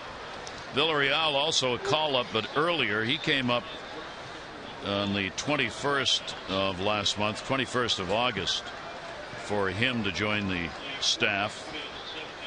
Villarreal, this is his 2nd time up with the big club. Spent most of it at Louisville. Ball in the air to center, off the end of the bat. Bourgeois is there. He's got it. Jones retired. In our Major League Notebook on the You Can Look It Up page. Well, Miguel Gonzalez with that tremendous shutout. He joins Scott Feldman, the only pitchers in the last 4 years who have had shutouts here at Camden Yards. Feldman did it September 2013. Adam LaRoche coming off the bench is the first player 5 RBIs in a game entering in the 9th inning or later since Harold Baines did it with the Orioles We'll tell you about that in a minute. And Kenny Vargas, Minnesota, 43 hits, 31 RBIs in 32 games. The most recent players to do that, Albert Pujols and Joe DiMaggio, to have that many hits and RBIs in 32, the first 32 Major League games played. We were talking about Baines. Harold Baines came off the bench late in the game in '99 for the Orioles against the White Sox. He picked up 5 RBIs in the game, including a walk-off grand slam home run in the 10th inning for Harold. That ball's going to be a base hit.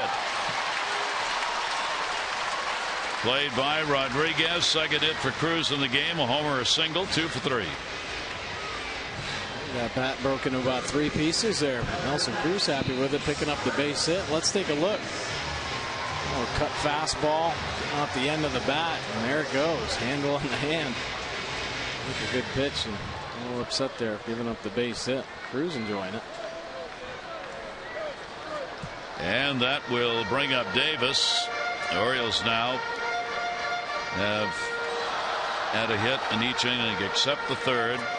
Second and third, they were retired in order in the second. Third inning picked up 1 base hit. 6 runs, 5 hits in the first, and continue to keep the offense rolling. And that's 7-2 lead. Davis, a double in the first inning, scored. He is grounded out. Shift on at double play depth against him. You see that double play depth, though, bringing Santiago a little bit deeper on the grass. It's tough to turn 2 on Chris Davis. Only grounded into 2 double plays this season. You want to give yourself as much room to make a play.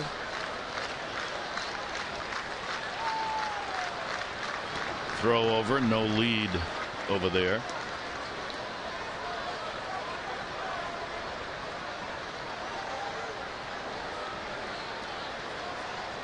Orioles, of course, finish up the homestand tonight. Get on a plane and head to Tampa. We'll be with you tomorrow night. Wei and Chen, Alex Cobb. 6:30 O's extra, 7 o'clock for the ball game. And that one is a called strike on a swing. Sean Barber, the home plate umpire. Real, a pretty good fastball. Saw there, pretty good late life, 92 miles an hour. He can get it up to 95 at times. He mentioned he's had some time up here, up and down this season. Actually, the last few seasons, we've gotten a look at him. 1-1.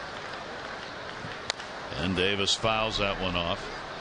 Just looking, we're talking about Kenny Vargas of Minnesota with all those hits. 43 hits, 31 RBIs, 32 games.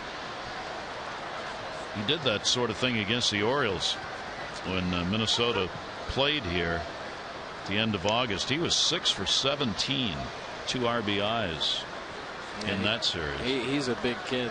They kind of compare him to David Ortiz. Yeah. They call him Mini Poppy, actually. And switch hitter, good power, and he was raking.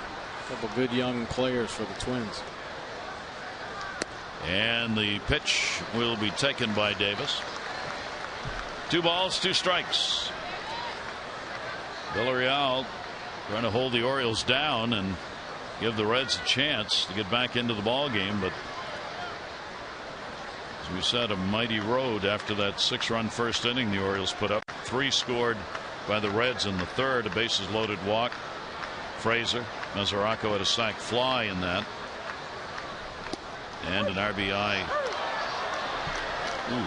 Davis, he will walk away on that one. Villarreal will get the strikeout. Villarreal working the edge of the plate through this hole at bat, inside, up and away here, painting the fastball 93 miles an hour. Never leaving one pitch on the dish. Pretty good pitch there.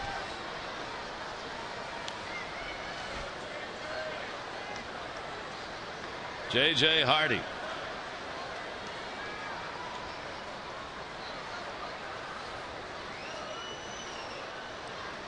And the pitch will right into him. That's where Leake was working him as well inside. Hardy, though, has picked up a walk, scored in the first inning, single in the third.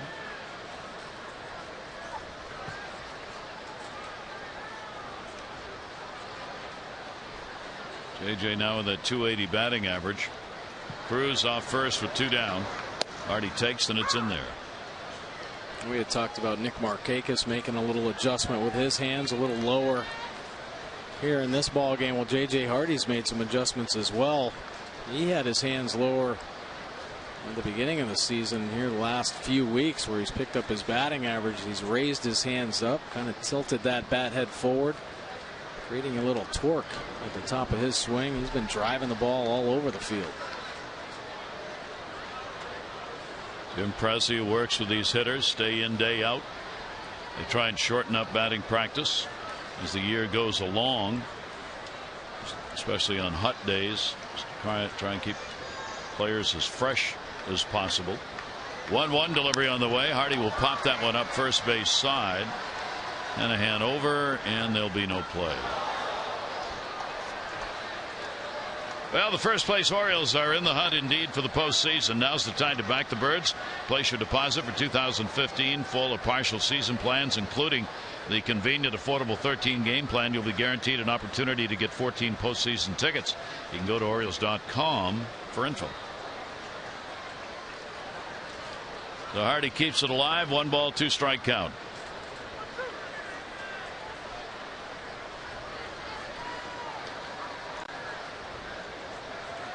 A couple of throwovers with Cruz over there, but he hasn't been more than 2 steps at the most off the bag. 1-2 delivery on the way, and Hardy will chase and just hit it off the end. Foul ball. A little cut fastball. 86 miles an hour. You see a lot of pitchers nowadays. A good 4-seam fastball, some 2-seam fastballs with the cut fastball. Just a little bit of movement, more on the lateral plane in the zone. The slider has a little dip at the end. It'll drop down. And that little cutter holds a pretty good velocity. A little harder than a slider. Maybe a little less velocity than the fastball, but just enough movement to try to keep it off the barrel. 1-2 delivery on the way. And a 2 ball, 2 strike count. 2-2 with 2 down.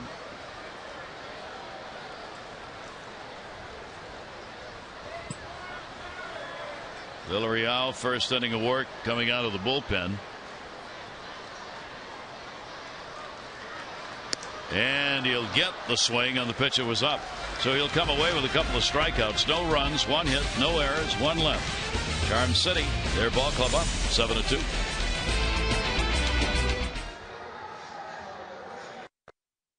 Tonight, pretty hard to throw a pitch in the zone that isn't in Nelson Cruz's power zone. He gets on the fastball. Home run, getting the Orioles on the board. It was a big first inning. Nick Hundley staying red hot. Comes into the game with a 6-game hitting streak. Make it 7. Jonathan Scope, 3 games in a row. Going deep. The Orioles offense has exploded. Bottom of the lineup hot again. Hundley and Jonathan Scope with home runs. And see a lot of people contributing once again. Orioles offense on fire. It was a big 6-run first inning. Chris Davis with a double. Nelson Cruz a homer. Hundley a homer. Scope a homer. Another big night for the Orioles offense. Geico, remember, 15 minutes will save you 15% or more on car insurance. Tillman with that comfortable 7-2 lead going to the 6th inning. Mesoraco will lead it off. He has singled, picked up an RBI and a sac fly, and he will take the pitch for a strike. 12 out of 22 first pitch strikes have been thrown by Chris Tillman in the ballgame tonight.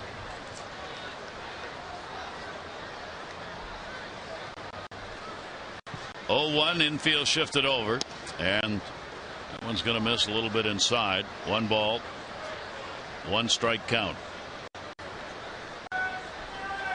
Limited number of games underway tonight, some affecting the pennant chase going on around baseball. 1-1 delivery on the way. Took a little bit off that and had him out in front of it. 1-2. Yeah, real good change. Probably his best one of the night. Kept it down in the zone. Pulled the string at 83 miles an hour. You see his out distribution: 5 strikeouts, 7 fly balls, and 3 groundouts. Here's the 1-2 delivery to him. That'll be in the dirt.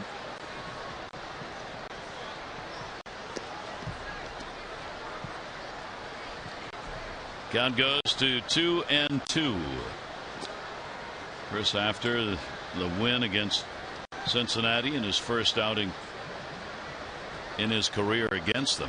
2-2 pitch into that one down the line. Will it stay fair? And goodbye, home run. Mesoraco has done that all season long for the Cincinnati Reds team. Put that one way up and out. 21 home runs. He's had some good swings in this series. He's just missed a couple long balls, but here, take a look at the Nissan pitch track. Setting up and away. This changeup riding back in. He pulls the hands tight. Gets that bat head out in front. Good job. Keep that ball fair and deep. So a 7-3 ball game. First home run the Reds have had in the ball game tonight. Pitch will be up high. Lutz. Orioles bullpen. Brad Brock warming up. Tillman's had a so-so night. He would be the first to say this is not one of his better performances. It's been kind of a struggle to find the strike zone. Thrown a lot of pitches here, more than he'd like. Trying to find a pitch, and it's been that off-speed pitch, which has been his kind of go-to pitch in this game. Yeah, not the fastball command that we've seen. Really struggled to find that. Kind of up and down, but, you know, once again, I mean, this is what Chris Tillman is all about. There are nights when he does have command of all of his pitches, and then there are other nights it's not there. So you find a way, you compete, try to minimize the damage. He was tested back in the third inning. The bases loaded. Only able to put two across the plate, and he found a way, once again, minimize that damage. 1 ball, 2 strike count. And does not get the call on that one. And the count goes to 2-2. The pitch looked like it was all over the plate. Hundley setting up away, though. Works itself back over. Didn't actually hit the spot, but it was all over that inner third. 2 ball, 2 strike count on Lutz. Rodriguez on deck and the pitch way outside. 18 home runs surrendered by Tillman on the year. 10 of those hit by right-handers. Gets a little bit too close here. Another run on the board, and they're really within striking distance. 3-2 delivery. And that one's going to be hit way up in the air to shallow center. Adam Jones, a long time to wait, and he'll put it away. Now we talk about the pennant chase games that are going on. Let's open our Major League notebook to that page. The Yankees, Martin Prado is out, a mild left hamstring strain. Took him out of the lineup yesterday, out again. He was one of their hot hitters, 381 over the last 16 games. Detroit now a game and a half back of Kansas City. Max Scherzer pitching at Cleveland tonight. His ERA in the last 3 games, 5.8. And the Cardinals, a 3-game lead over Milwaukee in the division. The two teams are playing tonight. Cardinals, Matt Holliday now leads the majors, 21 game-winning RBIs as the Cardinals in a big series against Milwaukee. Right now, Cardinals lead at 2-1 third inning. That one fought off. Rodriguez is struck out, hit into a fielder's choice. And Chris Tillman up over 100 pitches, 101 right now. Couple good pitches here to Rodriguez, though. Another good breaking ball. 0-2 delivery, and he fouls it back in his major league debut, looking for a major league first in the ball game for Rodriguez.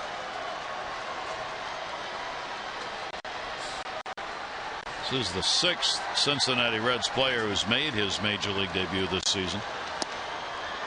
Pretty good eye, tough pitch, 1-2. Yeah, real good pitch from Tillman. Nice job laying off that by Rodriguez. See that location, down and away, just off the plate. 1-2 pitch to him. Somehow able to catch up to that, just barely. And a 1 ball, 2 strike count.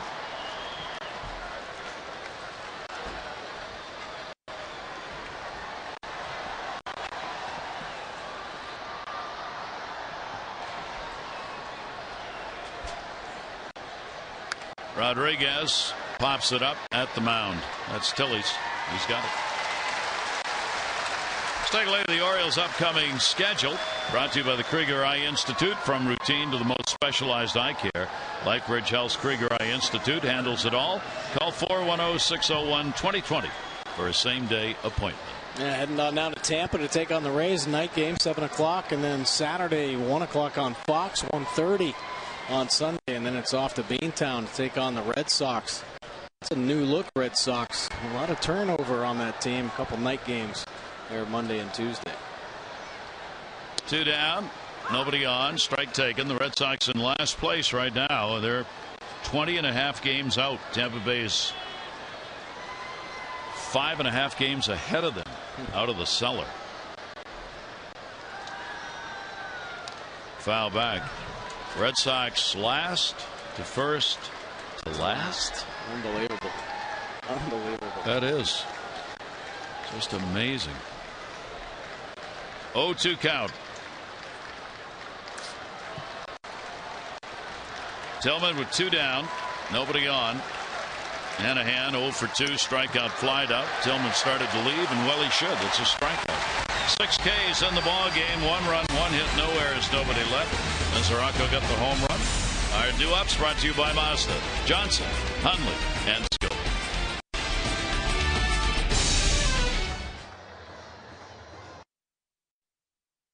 Mike Bordick with you. Oriole fans coming out to see this ball club and what it's doing here this season.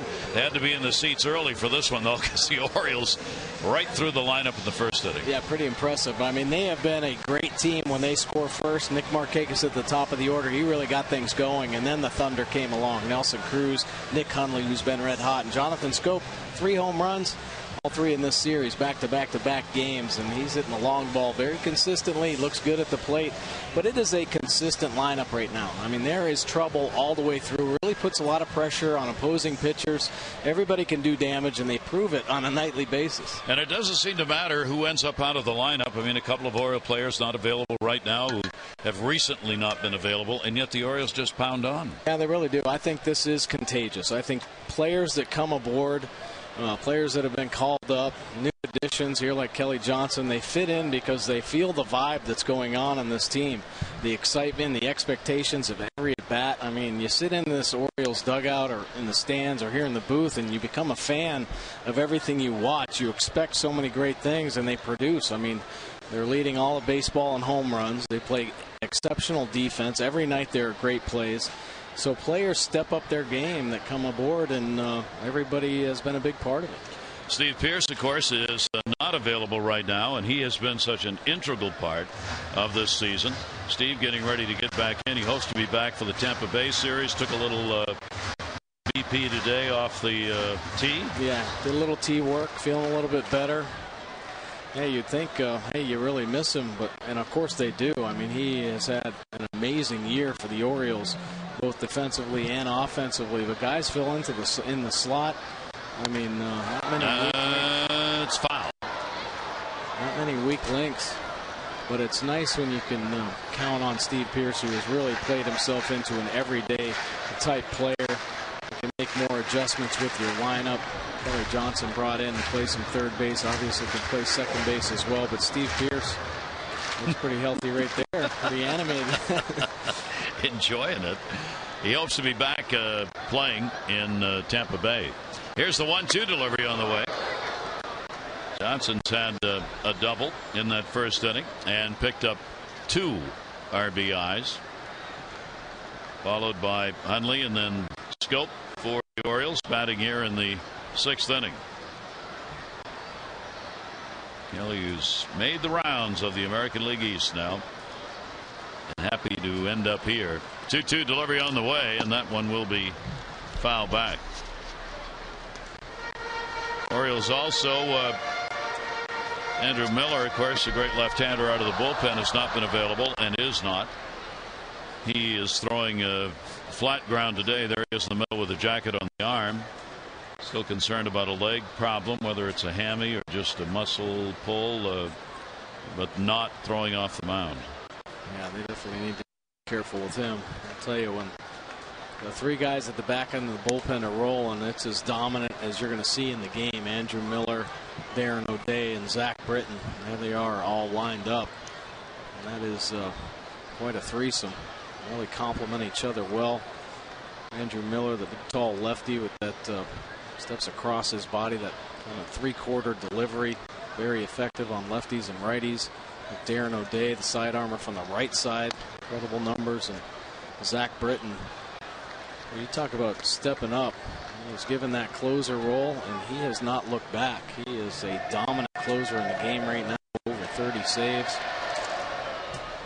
Pretty impressive group. I mean, the whole bullpen has had an outstanding year. But these three guys, they shorten up a ball game.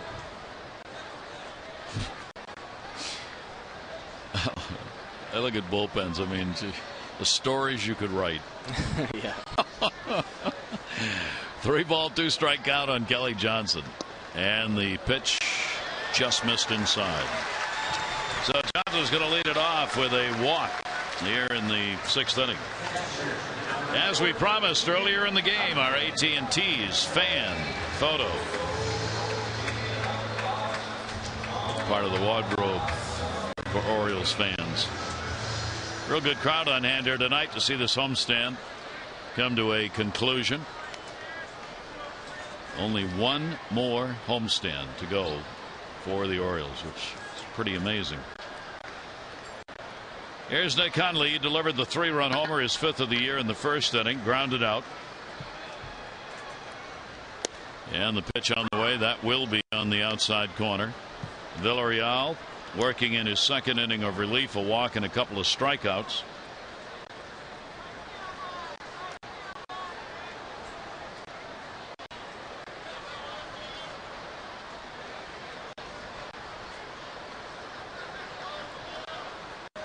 Runner off first in the 0-1, and that's in the air to right field, back near the wall.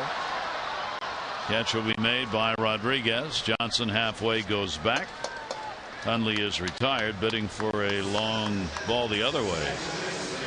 Here is Jonathan Scope, and our Lexus of Townsend drives of the game. Yeah, Jonathan Scope, a great series. Catches the Reds bullpen not once but twice with a blast, and then tonight's ball game gets on a curveball. Leak deep down the left field line. A celebration in that Orioles dugout. Our drive of the game brought to you by Lexus of Townsend, the area's #1 Lexus dealer. Come see why at lexusoftownsend.com. So Scope with 15 homers, 43 RBIs, 1 for 2 in the ball game. Pretty impressive output there for a rookie. Take a look at the home runs in 3 straight games. Youngest Orioles since 1954.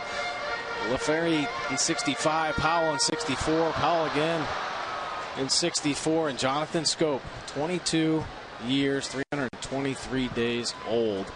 Unbelievable accomplishment for the young players. Outside corner strike at the knees thrown by Villarreal. Nick Markakis is waiting on deck.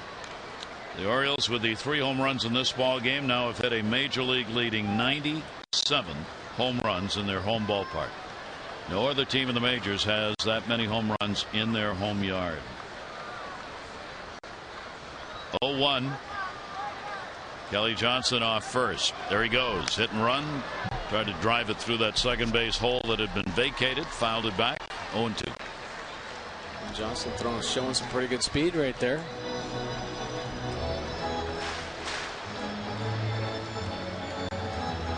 Johnson, a couple of stolen bases, 3 chances on the year.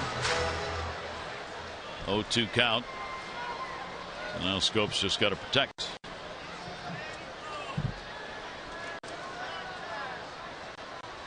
Cardinals still leading Milwaukee 3-1 in their ball game. Cardinals are one of those teams year after year. Things get towards the end, they somehow find a way. Runner goes, throw, and got him. Wow. A very tough throw for Barnhart, who had to do it over the hitter, literally, and still got it there. If he hadn't gotten the out, I think he would have called interference. Yeah, well, Johnson, you see him taking a quick look in. Well, Barnhart got tied up on the exchange. He had to throw it right from his ear. See the tag. Did he get it? Yeah, I guess he got him on the back leg before the front foot got into the base. Pretty impressive throw by Barnhart. Barnhart, limited times behind the plate. Shows a solid arm. Talked about the fact he's a great defensive catcher. Strikeout will be recorded there. So only 3 up in the inning. We've now completed 6, and the Orioles lead at 7-3.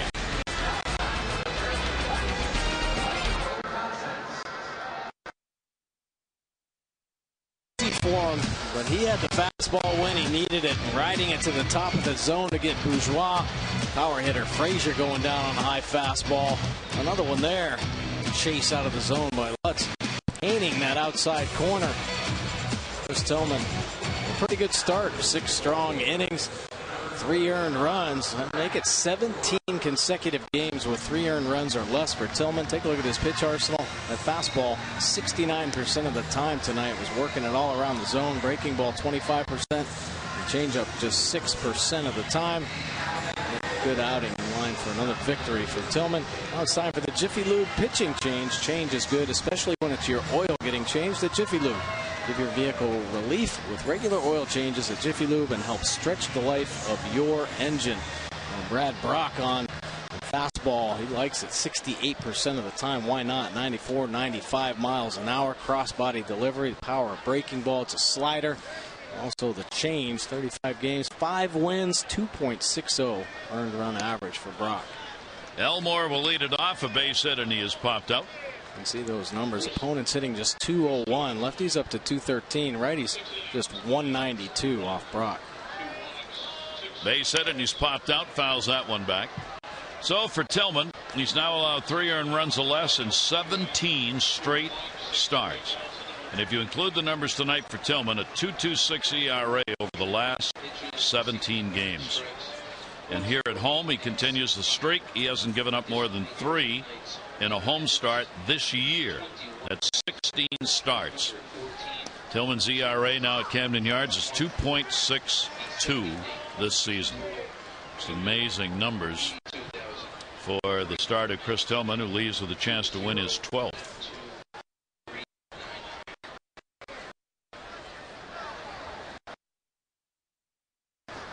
One delivery, and Brock will blow that one by him. Starts with a K.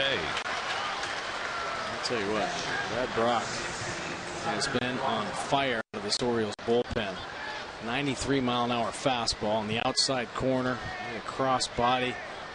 He gets more swing and misses than I've seen from a reliever. This stuff is nasty. For his last 16 outings, 16 strikeouts, 1.06 earned run average. And a swing and a miss.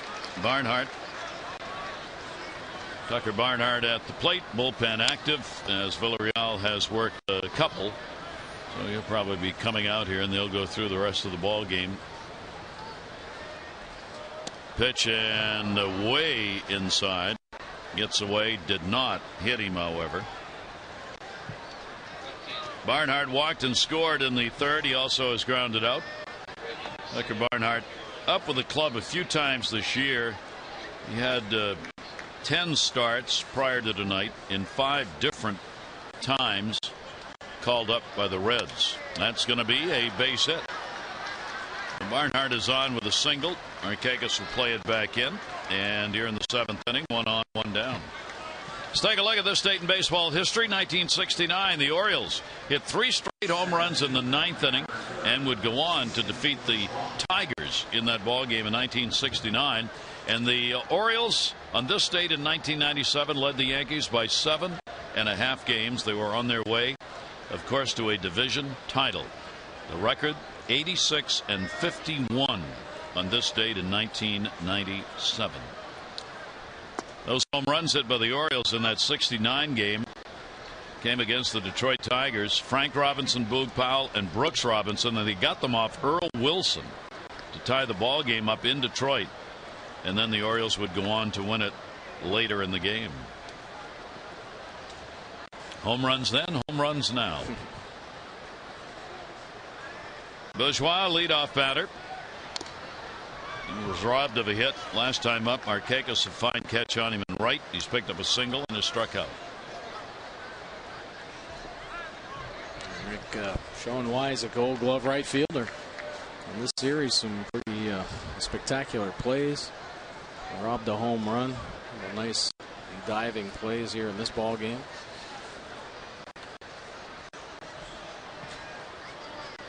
One delivery on the way. Big hopper. Ball will get away. Best chance, only chance that Hardy had, trying to go to second base to Jonathan Scope off balance. That'll be an infield hit. Lajoie on, and now first and second, one out. A great effort by J.J. Hardy. Talk about throwing the leather. He's been making some great plays in this series, showing the range.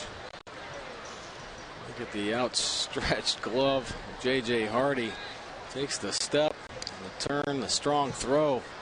And Jonathan Scope doing all he can to reach out there and make that play like a first baseman. Just can't come up with it. So again, the Reds get a chance. Certainly not out of the mix in this game at 7-3 if they can find some offense. Santiago, the number 2 hitter, he's had a base hit, 1 for 3. Infield shortens up a bit, looking for the double play ground ball, and the pitch will be taken away for a ball. Reds overall 8th in the league in the National League with runners in scoring position, hitting .247 as a team. Only one out here. Base hit would change the complexion of the game. That'll miss inside, and a 2-0 count. Trying to go with the change there. Just missing down in the zone. Nice job by Santiago to hold up. Pretty tough pitch. You figure as a hitter you have to really gear up to catch up to his 95-mile-an-hour fastball. Tommy Hunter now getting loose, walking around anyway out in the Orioles bullpen. 2-0 count. Brock's delivery to him. 3-0. A couple pretty good pitches with the fastball. Speed just moving off that outside corner. Only catching him pretty clean. See the pitch track. Those are some pretty good pitches right there. So a 3-0 count. No place to put him, but it would load them up. They scored in the 3rd inning when they got the 2 runs when they were able to get the bases loaded. He's taking. It's in there for a strike. They got a bases loaded walk. Fraser had that. Sac fly. Mesoraco. And those runs were followed by the Mesoraco home run in the 6th. Brock with a 3-ball, 1-strike count. Tried to go there again. Doesn't get the call. And they're loaded again. So with 1 away, the Reds will make another effort as they load the bases here in the 7th. 1 down, and this happened throughout this series. They've had the right batters at the plate when they've had people on. They just haven't been able to get the hits. Seems like every time somebody's in scoring position, it's either Fraser and Mesoraco coming to the plate. There they are, loaded. Fraser's had an RBI bases loaded walk, struck out, flied out. And the pitch will be taken for a strike. Good slider from Brad Brock. Buckling Fraser. As we mentioned, Fraser's now, is still 0 for 10 with the bases loaded. Did get that bases loaded RBI walk in this game. He'll take that one. That's going to miss. 1 ball and 1 strike. 1-1. Had the bases loaded in last night's ball game. Grounded out to J.J. Hardy. Here, Brad Brock would love a ground ball to J.J. Hardy.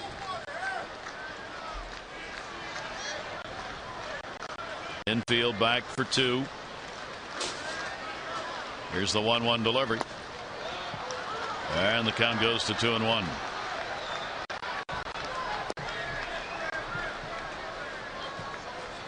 $21,114 the attendance for the final game of this homestand. 21-1-1-4. Seeing the Orioles jump out to that big lead, and now a couple of times in the ball game we're a little nervous. 2-1 delivery on the way, and that'll be chopped foul. So Brock comes back to get a big strike on him at 2-2. A pretty good slider right there from Brock.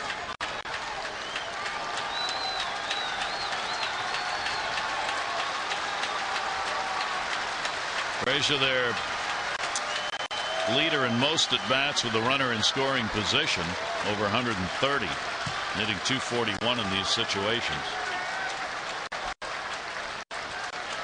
2-2, one down. And Frazier goes down.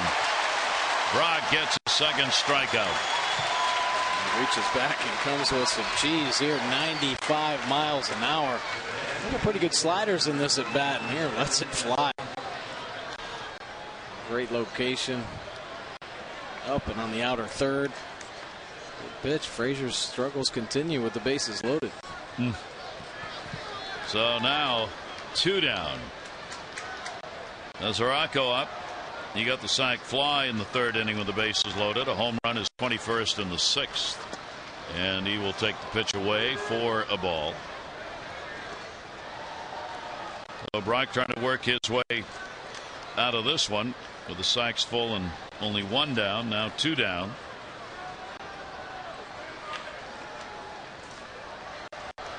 Chance to strike out the side. Here's the 1-0 pitch. And that's taken away. 2-0.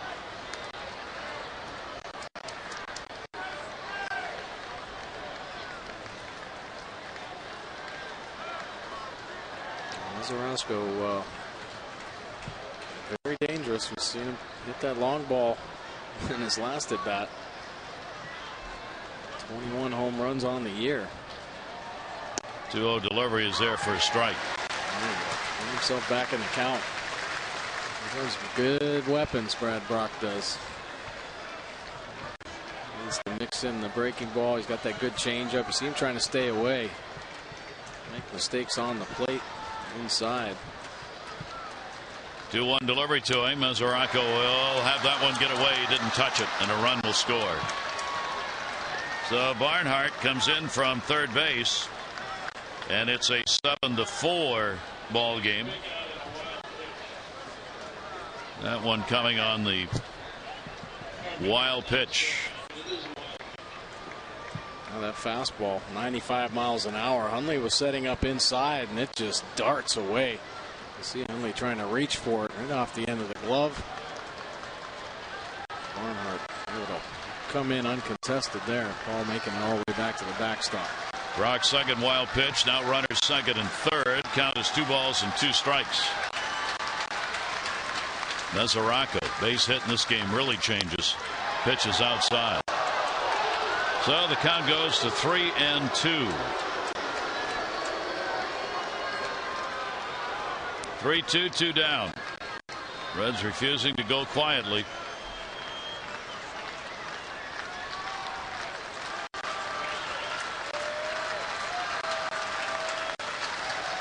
Full count delivery, fouled off. Do it again. Mazaraco, at least for the moment, loses his chance to set a club record. We told you he's got 3 grand slams this season.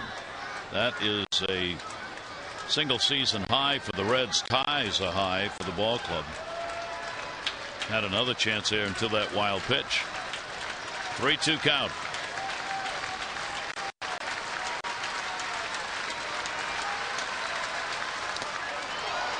And another one foul back.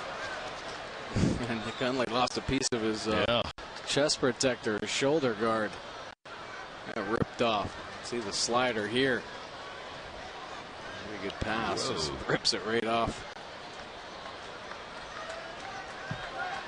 Didn't catch him clean, but lost a piece of it. Velcro it back on. What did we do before Velcro? Would have had a delay of the game.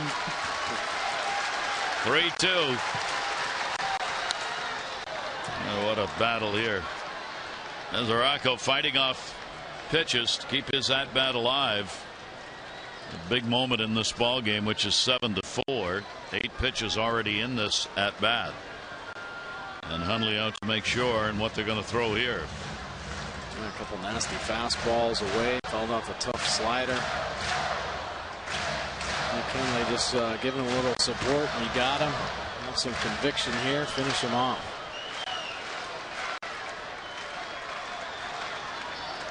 Bourgeois third, Santiago second. 3-2 delivery again. And drilled in the air to left field. Over. It's going to fall in.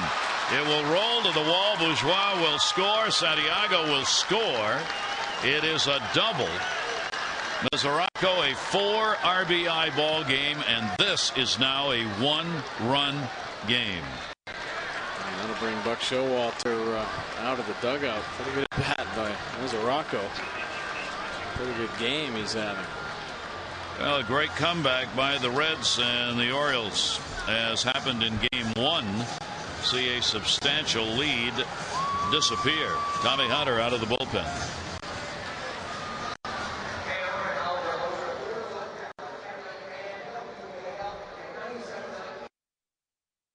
Baseball on Masson is brought to you by PNC Bank for the Achiever in you. By visit Annapolis.org. Enter to win an autumn weekend in Annapolis. Go to visit Annapolis.org for details. And by Luna. For beautiful new carpet, hardwood, and laminate, call 877-241-LUNA. Well. As they say, that's why you play them. You never know. Yeah, next thing you know, you got a ball game. Brad Brock, uncharacteristic, giving up the 3 runs in the 7th inning, and call to the pen. Tommy Hunter in the ball game. 76% fastballs. Why not? 97, 98 miles an hour that pitch. Hard slider as well. 3.51 earned run average. 39 strikeouts. Just 11 walks on the season. Opponent's hitting .251 overall. Lefties .255. Righties just .247. The Orioles had in the first game a 5-0 lead after 2 innings, and Cincinnati got 4 in the 8th on the grand slam by Jay Bruce. They've come back in this ball game after the Orioles picked up 6 runs in the first inning. Against the Reds, an inning, a couple of strikeouts. And the pitch will be taken inside for a ball. Potential tying run is now on at second base. Donald Lutz 0 for 3 in the ball game. Reds are now 2 for 4 with runners in scoring position in the game.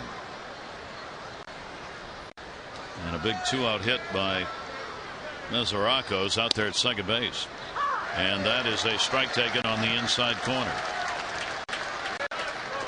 Good pitch. 97 miles an hour, down and in. Getting a call. Borderline calls on Brad Brock, and there. Pitch questionable on the inside corner. Tommy getting the call. Here's the 1-1 delivery to Lutz. Up the middle. This ball game may be tied. Adam Jones can't get it. Runner going to second. How about this Cincinnati comeback? Lutz delivers a 2-out single. Mesoraco scores, and it is a 7-7 ball game. They're going to call an error on this single and an error on Jones, allowing the runner to move up.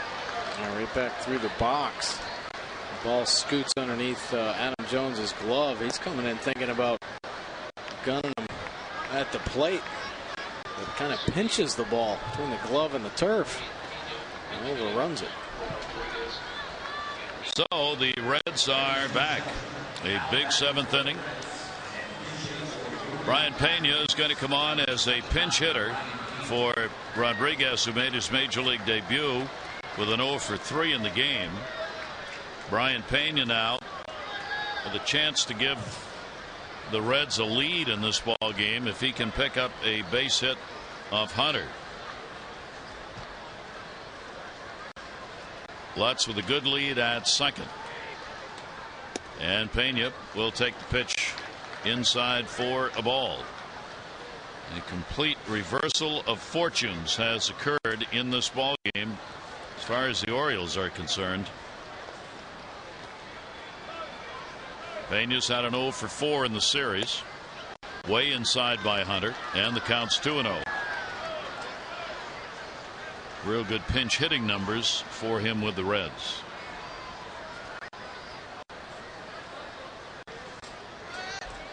Pena's had a 152 lifetime average against the Orioles.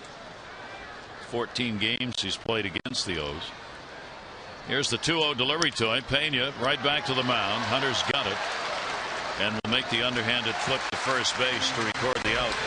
But damage done, A big 4-run 7th inning has tied this ball game up. 7th inning stretch time at Camden Yards.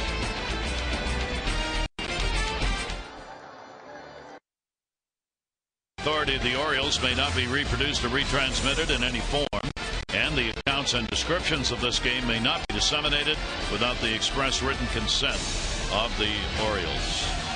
Gary Thorne and Mike Bordick back here at Camden Yards, and a ball game that is now 7-7. Yeah, Reds offense really battling back there in the 7th inning, getting to Brad Brock, and now they're going to some of the strong arms out of their pen. Manny Parra, 43% fastballs, a breaking ball, good slider, a changeup, a split finger. He's got a good fastball, 89 and 95, 4.32 earned run average, 32 strikeouts, 16 walks in his 33 and a third innings of work. He's hitting 264. Lefties down to 237. See the righties though, 302 with 3 of the 4 home runs he's given up. So Bourgeois is going to move from center to right field. Rodriguez is already out of the game, and Hamilton will come in to play center. Hamilton will hit in that Rodriguez Pena spot. 6th in the lineup. So ball game. Orioles going after the sweep. Cincinnati not a helping with the 4-run 4-hit 7th inning. All charged to Brock. 4 runs, 3 hits, 2/3 of an inning, a walk, and 2 strikeouts. And the pitch will be taken away. Nick Markakis leading it off. Markakis a single, run scored. He is 1 for 3 in the ballgame. Nick carries a .318 batting average lifetime with 1 home run against the Cincinnati Reds. Left-hander's delivery to him. That'll be there. Parr's been tough. He's held opponents scoreless 25 of the last 27. Cure up for the 2nd time in the game. 1 ball, 1 strike count. Markakis on a breaking ball away, 1-2. Pretty good slider right there. Nice little bite there. Good location. The outside corner. Nick hitting .286 off the lefties. A little higher even than against right-handers this year. Manny Parra 1-2. And Markakis will foul it off, keep it alive.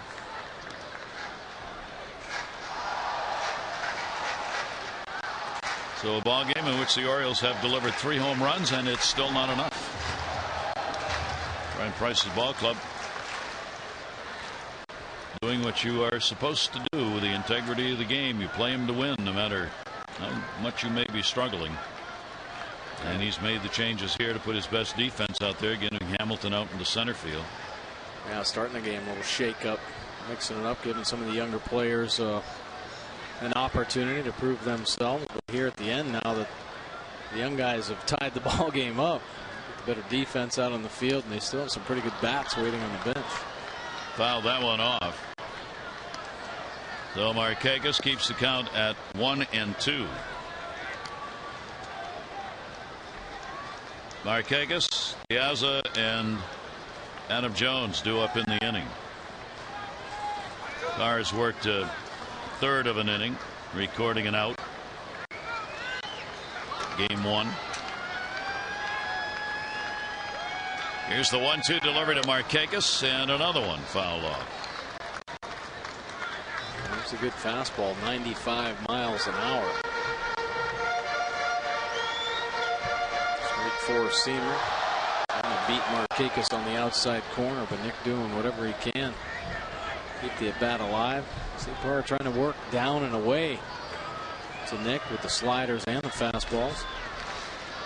Nick has faced him only once, 1 for 1. Parra ahead on the count here. Here's the 1-2 delivery by the lefty, and that one's sliced foul.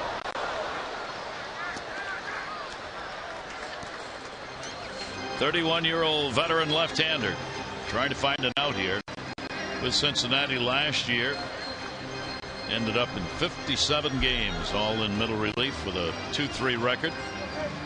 ERA of 3.33.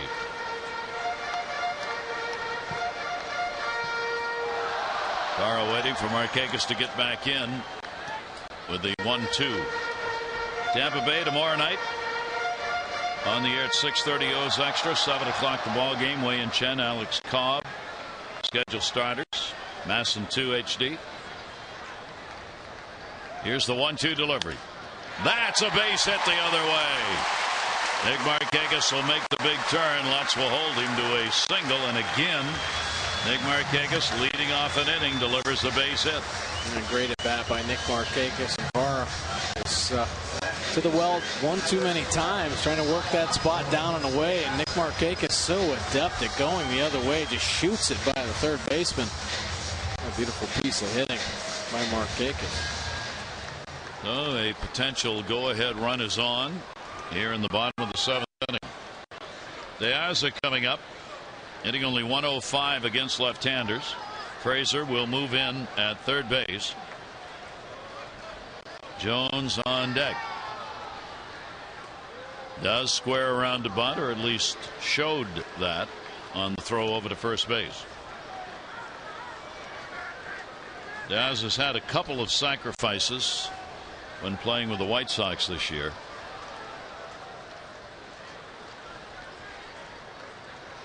Oh for 3 in the ball game, couple of hits, 7 at bats in the series.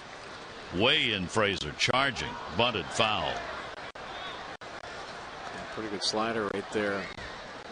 Piazza's bat just staying behind the plate a little too long. Got to get it out in front there, try to keep it fair. There's Frazier bearing down hard on him, maybe trying to be a little too fine. Game tied 7-7 in the 7th. Frazier will stay in at third. Squares around very early. Here's the delivery. Took it up high. I mean, Frazier's right in the batter's box. Coming down that third baseline. Look down to third. Bobby Dickerson with the signs for Markakis at first and the hitter. Frazier now communicating with the middle infielders. He gets the ball, he's coming to second base. You get that lead runner. That's why he's getting in there so tight. Squares early, bunt back to the mound. He'll go to first. Piazza will get the sacrifice. So Markakis moves up with one away. Great bunt right there. Very tough. Lefty on lefty. Rushing it up there at 95 miles an hour. And executes it perfectly. And now the pitching matchup. Take a look at the bunt right here. Gets it down. Takes the pace off the baseball. Pitcher Haller's first base. Markakis in scoring position. Adam Jones with the third best average in the league against left-handers won't get to see a left-hander. Right-hander out of the pen here. Potential go-ahead run on.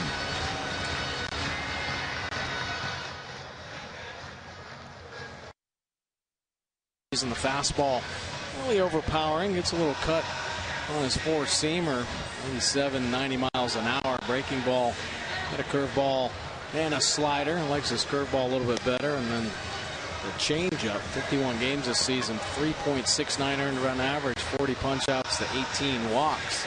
And his 46 in the third innings of work. The opponent's batting average up to 294. Lefties, though, was 228. The righties, 347.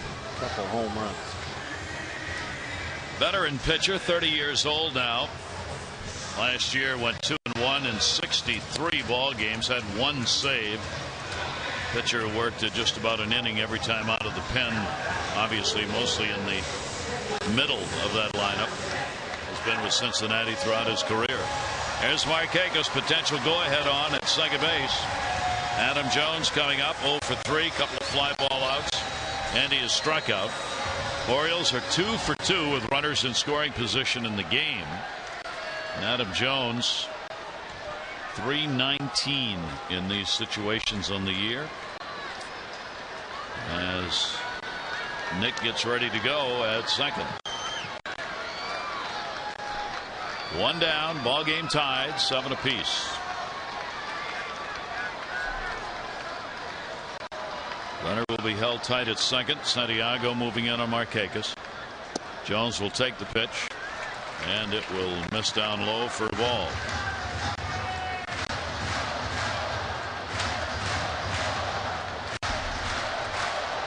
Adam hitting .262 against right-handers and that big .358 number against the left-handers this year. 1-0 count. Moved inside. Didn't hit that either. Count goes to 2-0. Yeah, they've been trying to stay in on Adam Jones pretty much this whole series. Run the two-seamer in under the hands. Don't want him to get those arms extended. He missed with the first pitch, but ran that second one in off the plate. Adam has faced Leake only once. 0 for 1. 1 to hit here. As we see so often in this day and age, fastball count off speed pitch. Our good breaking ball right here, the curveball. Get on it. It's kind of hovering up there. Takes so much pace off the pitch that Adam Jones way out in front. So the count goes to 2-1.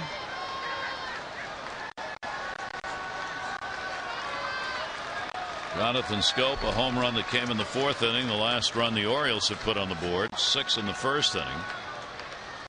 And the 2-1 delivery. Leclerc's pitch into left field, base hit. Markakis will stop at third. Lutz gets it into the cutoff man. And the Orioles move it along. Base hit for Jones. 1st and 3rd and 1 out. Good piece of hitting right there by Adam Jones. The pitch down in the zone. It's a bat head on it. It's 88 miles an hour. Just finds a hole there. 5-6 hole. I see Nick Markakis at second getting the lead. Sees it through. Dickerson holding him up there. Keep the pressure on. Bopper's coming up. That'll bring up Nelson Cruz. One of the 3 home runs the Orioles have is Major League leading 37th in the 1st inning. 2 RBIs drove in Markakis ahead of him. Now trying to get the go-ahead in. Leake will be looking for the ground ball or strikeout. Nelson Cruz waiting on it, and the pitch is a ball. Take a look at Nelson Cruz's home run. It's a mistake up in the zone from Leake. Nelson Cruz, when he's hot, he does not miss mistakes, and he's been rolling here recently. Great start to September for him. He's 6 for 14 with 2 home runs so far this month. 1-0 count. Runners off 1st and 3rd. Jones back to the bag.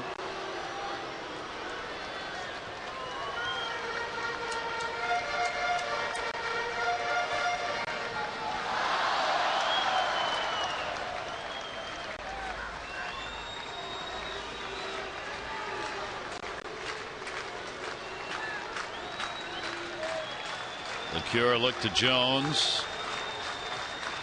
Here's the delivery. Cruz will take it. And again starts the count 2-0.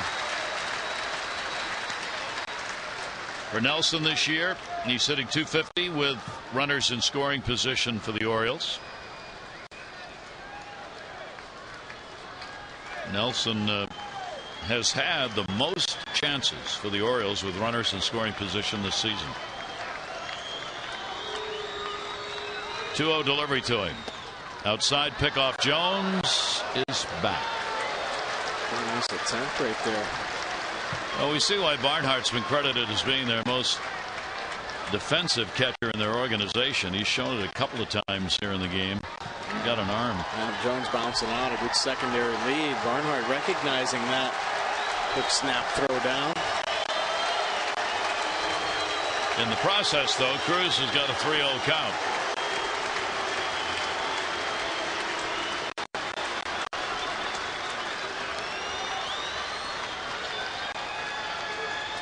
.3-0 delivery to him. Nelson will take it, and they're loaded.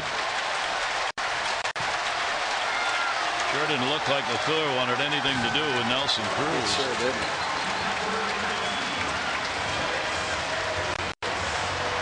Orioles' 3rd walk of the ball game. So the bases are loaded here in the 7th with the game tied. Chris Davis coming up. He's doubled, scored, grounded out, called out on strikes. One of the most difficult in the American League to get a double playoff. One, because he's a fly ball hitter. Two, because he strikes out a lot. 4 grand slams in his career. He's got Markakis, Jones, and Cruz with the shift on against him. LeCure looking for the setup. It'll be low and away, and that's where the ball was. Pretty good changeup right there. Jumbo Diaz. Game for the bullpens.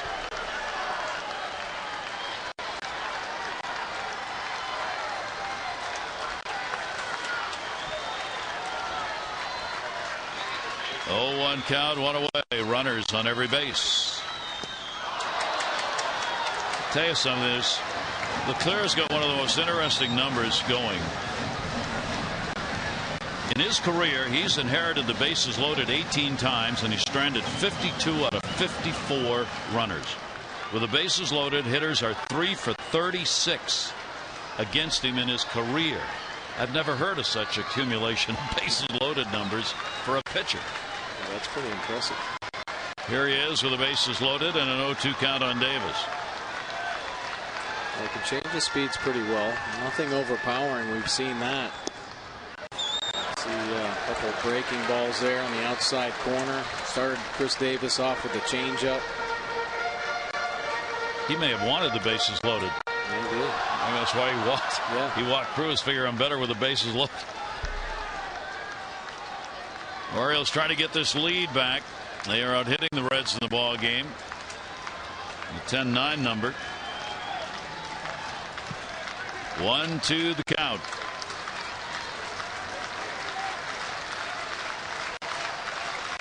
And the timeout asked for.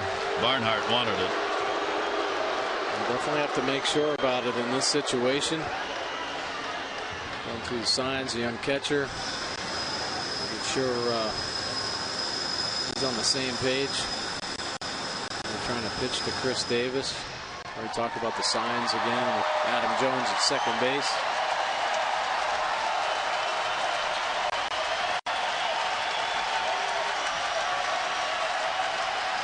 Look at Chris Davis's power zone. That's where he was looking. Now with 2 strikes, has to expand a little bit to protect. 1-2 delivery will be down low. Barnhart with a nice stop. And the count goes to 2-2. A ball game that looked like we would never have this kind of situation going on in the 7th inning. After the Orioles got the 6 runs in the first, 2 lead, then upped it. The home run by Scope, their 7th run. 7-2, 7-3, and then that 4-run 7th inning for Cincinnati, tying the ball game up. 2 balls and 2 strikes on Davis. 1 down, bases loaded. Chris takes, and he's gone. Didn't like the call. Says so.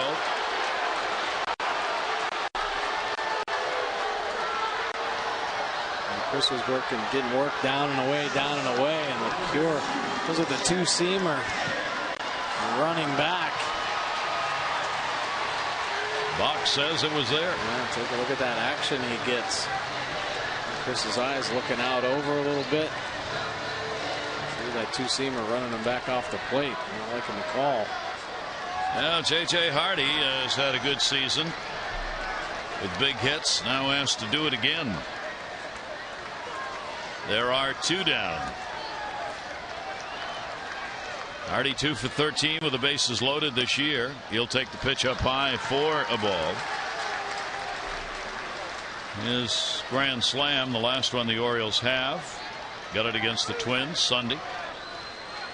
Got another chance here. Markakis, Jones, Cruz. 1-0 count. LeCure trying to continue his bases loaded magic. Hardy a single, a walk, run scored, and he is struck out. LeClure's pitch. 2-0.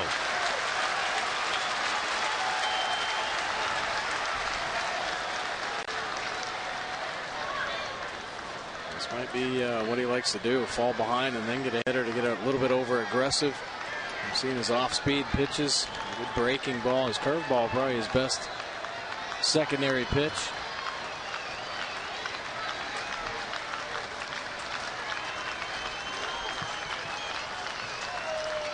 Timeout asked for Hardy.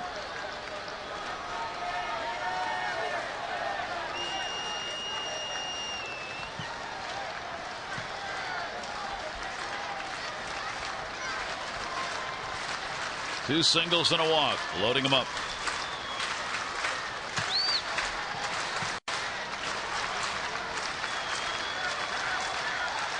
Two-0 count. Leclerc's delivery. Hardy will take, and it's outside. So nowhere to put him. A walk would give the Orioles the lead here in the 7th inning. JJ showing good patience there.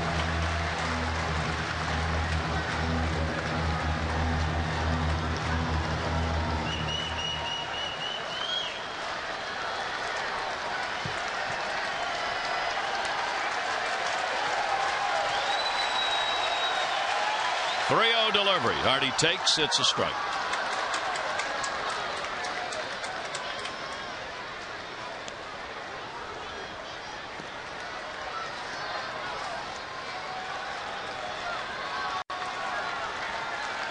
JJ's got to just key in on one spot, one location, and pitcher he figures he can get the barrel on the ball.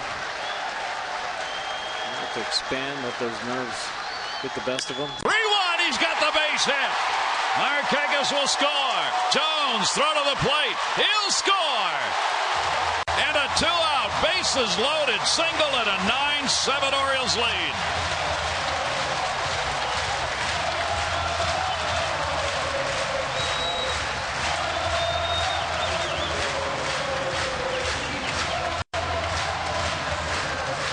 Orioles crowd loving the big hit. J.J. Hardy's come through with the big hits all season long. Great numbers with runners in scoring position. Gets himself in a 3-1 count. Elevated fastball. He gets on it. Hammers it to left field with the bases loaded. Adam Jones hustling on in. Orioles back on top of that 9-7 lead. The Orioles here in the 7th inning, and their shortstop leader. Diaz will come on to do the pitching. The go-ahead run charged to Parra. The other to Leclerc, is responsible for the runners.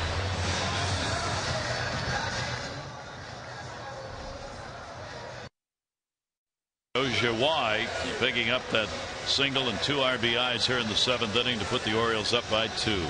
Yeah, great approach. Well, now Jumbo Diaz coming out of the Reds bullpen. Fastball 67% of the time. Why not? 95 to 99 miles an hour with that pitch.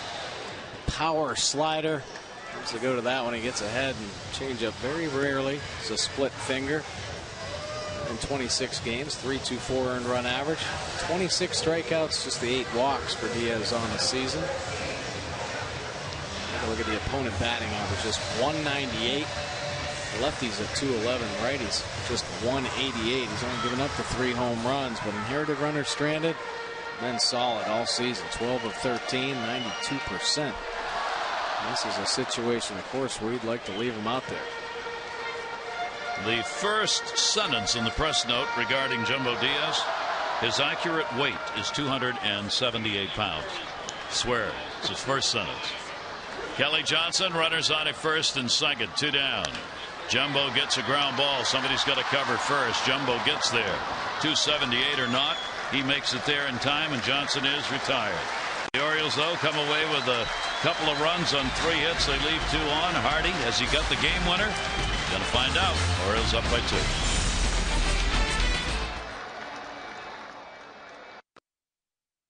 Join us again tomorrow as the Orioles are going to hit the road for 6. First stop, Tampa. Wei-Yin Chen takes the mound against Alex Cobb. Game 1. Coverage on MASN 2, 6:30 O's Extra, presented by Dodge. Our game coverage at 7. All the access you need right here on MASN.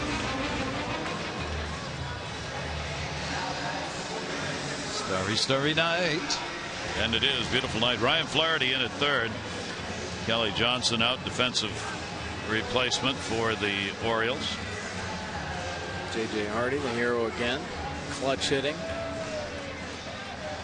Best on the team with the runners in scoring position. So it makes Tommy Hunter the pitcher of record on the winning side. Parra, for the moment at least, on the losing side for the Reds. Jack Hanahan will lead it off, the only Red who did not hit in the 7th inning. Hunter's pitch to him. That'll be taken inside for a ball. Hanahan has not had a hit in the series, 0 for 4. Bottom third of the order due up for Cincinnati. Hunter came on, gave up a single, and got the final out in that 7th inning. No runs charged to him. Orioles get lefty righty going. Evan Meek, Brian Mattis.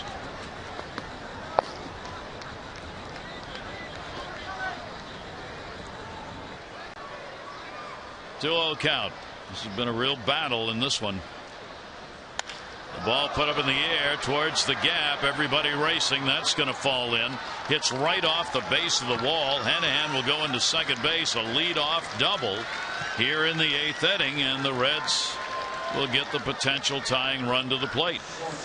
Well, Hanahan finds himself in a good hitter's count. Tommy Hunter aggressive with the fastball.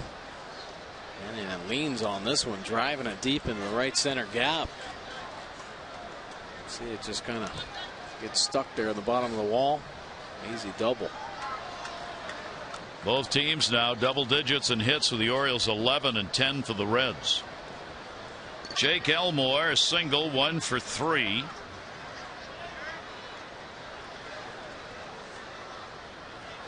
He will take the pitch from Hunter, up high for a ball.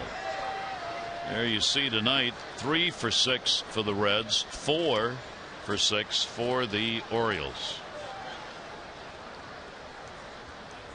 Elmore, their shortstop.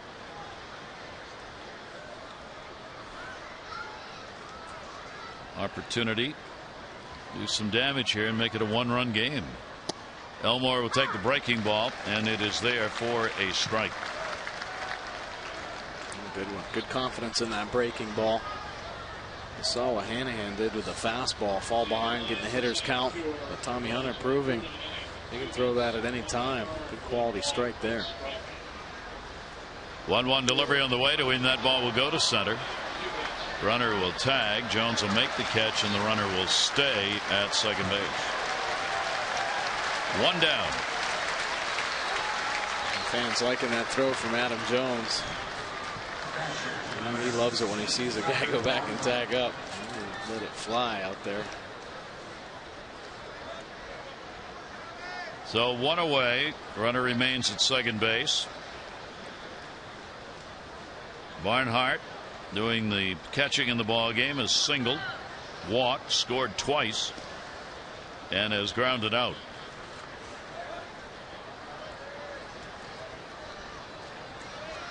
One down and 1 on. Tommy Hunter's delivery to him. Barnhart hesitated and couldn't pull the trigger on it. It's there for a strike. That's a good breaking ball. And Tommy Hunter, of course, one-time starter, so he's got the full, arsenal of pitches.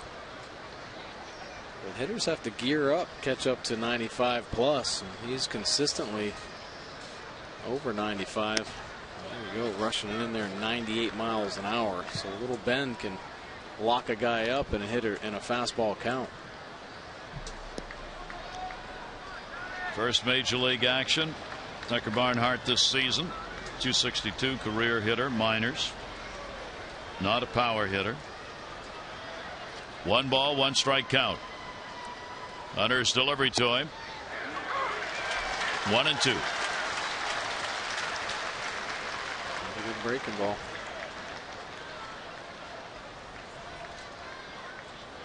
Trying to work that inner third. Barnhart 1-2, 1 away. Pretty good lead at second. Barnhart will foul that one back. Been a gap hitter in his minor league career, picking up pretty good doubles numbers. Now they'll see whether or not he can get it done at the major league level.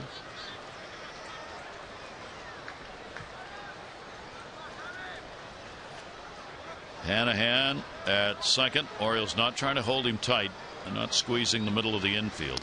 1-2 delivery will be fouled off, and the count will stay at 1-2. A good try. Nice tight slider here, biting down and in. Almost got it underneath the bat head. Barnhart, good job just to get a piece of that pitch.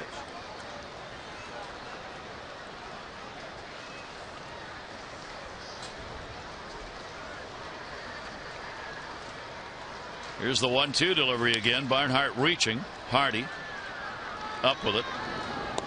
Gets the out. Runner moves up, but there are 2 down here in the 8th inning. J.J. Hardy making the play look easy. Seen a lot of shortstops run through that play, one-handed, throw it off balance, but J.J. good job cutting down the distance quick, sets his feet. Quick feet, strong throw. Very consistent, making plays efficient. Jason Bourgeois, leadoff batter. 2 singles, 2 runs scored, 2 for 4. Could have had another hit, but for a fine play by Nick Markakis in the 5th inning. And he will take the pitch for a strike.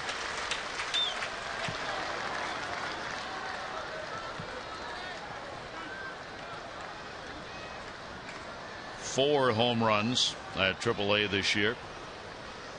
24 stolen bases. Down to third. Short hop. Nice play by Flaherty. He's got it. Hunter works out of it despite a leadoff double. No runs, 1 hit. No errors, 1 left on. Bottom of the 8th coming up. Orioles lead is 2.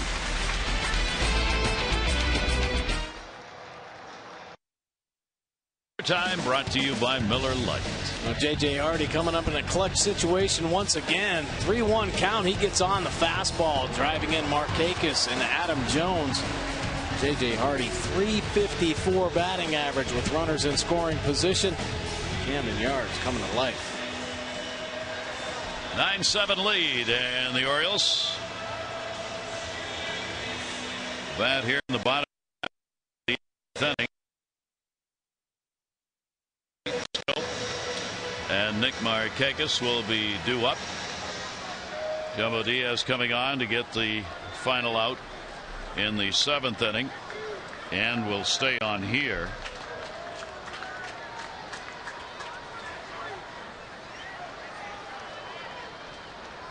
Diaz, 30 years old, first year in the majors. Made his major league debut at the age of 30. He had 340 minor league appearances beginning in 2002 before he ever got to the majors. Actually, he pitched in the Orioles organization, and a big guy, great athlete. We saw in that last play him the ability to get over there and cover first base, but the power arm, always had a very good live arm, great velocity on the fastball and the slider. Orioles closer getting ready. Jose Jumbo Diaz pitched both at Frederick, Bowie, Norfolk in the time he was with the Orioles, but never did make an appearance, obviously, for the O's. 1 ball, 2 strike count. Nick Hundley waiting on it, puts it up in the air to center. Hamilton is there, and he's got it. Hundley retired. Big home run for him in the 1st inning. Good for 3 RBIs. 1 for 4 ball game for Nick. Jonathan Scope, 15th home run, came in the 4th inning. He is 1 for 3. Had a big series. Has a big series. He's had 4 hits, 9 at bats, 3 home runs, and 5 RBIs in this series. Pretty impressive. You see it all in different pitches too. Change up, fastball, curveball. He'll take the pitch by Diaz inside for a ball. Off to Tampa Bay after this one with a 3-game set. Chen and Cobb tomorrow. Gosman and Smiley are due to go game 2. Bud Norris, Jeremy Hellickson in game 3. 1-0 delivery on the way. Swing and a miss on a pitch away. 1-1. Good slider. Orioles Had good success against the Rays this season. 11-5 record. And especially down in the Trop. Think about the Rays always having that home field advantage down there, and they have really scuffled this season. 31-40 record, and the Orioles 5-1 down there. So fouled away. I think the Orioles happy to get back into the division. It's been a while. Now from here on out, after the finish of this game, it's all in the East. Yep. Toronto shut out Tampa Bay tonight, 1-0. Boy, there's an unusual score. Toronto usually hitting a lot of home runs. Tampa Bay, tough team to shut out. 1 ball, 2 strikes. Jonathan Scope. Diaz delivery to him. Will draw your attention. 98 up. 2-2. Yeah, well, I don't think Jumbo Diaz wants Jonathan Scope to feel comfortable in there. Letting a couple go inside. You see first pitch and that last one getting Jonathan off the plate a little bit. 2-2 delivery on the way and got him to chase. So Diaz will get the strikeout, 2 away in the 8th inning. Orioles, of course, have already won this series. Question is whether they can sweep this one. Take a look at that bottom line. 8 straight home series wins, first time since 1984.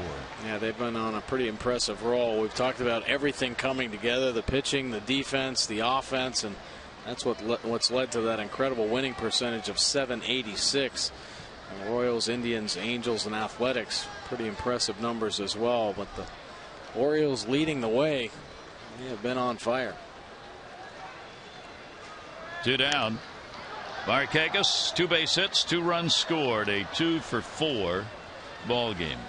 He kicked this game off with a single in the first.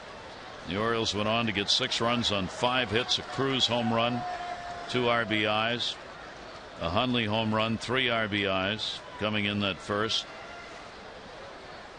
Jonathan Scope, a home run in the 4th inning, and that big hit by Hardy, 2 RBIs in the 7th on a bases loaded single. A 1 ball, 1 strike count to Markakis.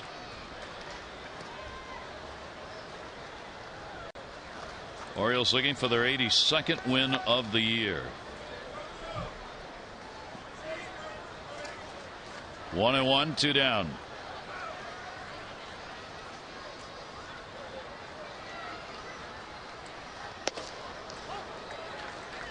Turned him inside a little bit but missed, and the count is 2 balls and 1 strike. Diaz showing he's not afraid to rush it in there. Back Scope off the plate. A little bit different with Nick Markakis, though. Nick on phase, keeps that front side in there a long time. Great strike zone awareness. Diaz will work outside. The Orioles can hang on and put this away and clinch their 3rd straight winning season. It would be the first time since 92 to 94 that the Orioles had 3 consecutive winning seasons. And as we mentioned earlier, trying to get again above that 500 mark by 25 games. They get it here tonight, 26 over, first time since 97. Markakis will foul it back. Again, the magic number coming in was 16. Any combination, Orioles wins, Yankee losses. Actually, we may have to start talking about Toronto losses and wins. The Yankees, they were losing tonight. Toronto started the night only a half game back of the Yankees. So if the Yankees lose and Toronto wins, it'll be Toronto. Wow. In second place.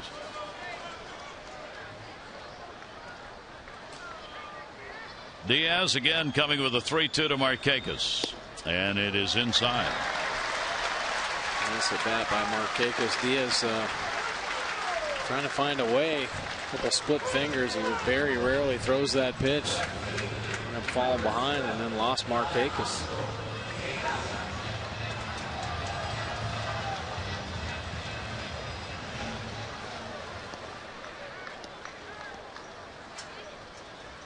2 away. Diaz will get another at bat.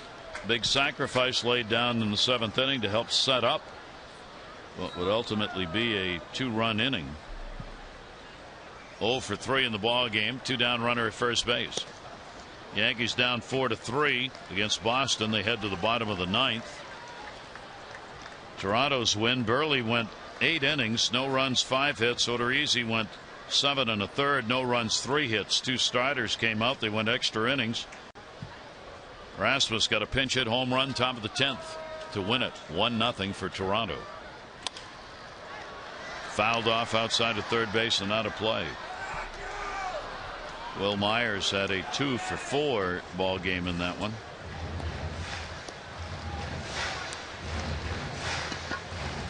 Well, the Orioles are going to be tested again when they go down there to Tampa. Pretty good arms down there. They got Cobb again. Got under a sub-3 earned run average. Smiley and Hellickson.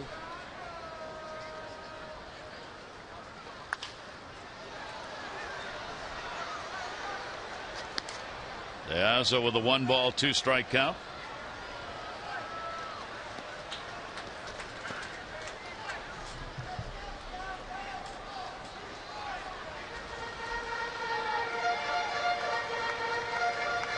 One, two down.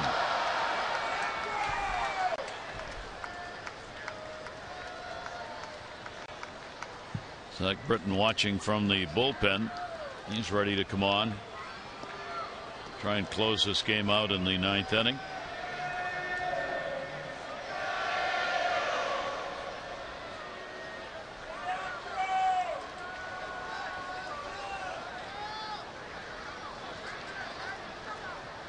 One-two delivery. Diaz will take it outside. So the count goes to 2-2. Well, it's been an easy series for the Orioles. We talk about all the opportunities the Reds have had and their offensive struggles, but it just seemed like the bases were loaded for them this whole series. You know, in that first game, they were to battle back with the grand slam home run. Of course, in this ball game, it seemed like every game the Orioles pulled away. This team didn't give up. They're making it tough. That's going to be handled. Nobody covering first. Throw will not be in time. Hanahan tried to get back to the bag. Diaz with that speed beats it out. That'll be a base hit. Markakis moves down to second base. Hanahan bouncing off after holding Markakis on, but gets out there a little too far and can't get back in time. Diaz showing a real good speed. Good job. Pick up that base hit. So Diaz gets the infield single, and the Orioles get runners on at first and second base with 2 away here in the bottom of the 8th inning. Diaz up, picking up his 3rd hit as an Oriole, and now Adam Jones another shot. Adam part of the 7th inning with a base hit and a run scored. 1 for 4 in the ball game, 4 for 12 in the series. 2 down. Teixeira's delivered a home run in the bottom of the 9th. The Yankees have tied the Red Sox 4-4. 1-0 count on Jones.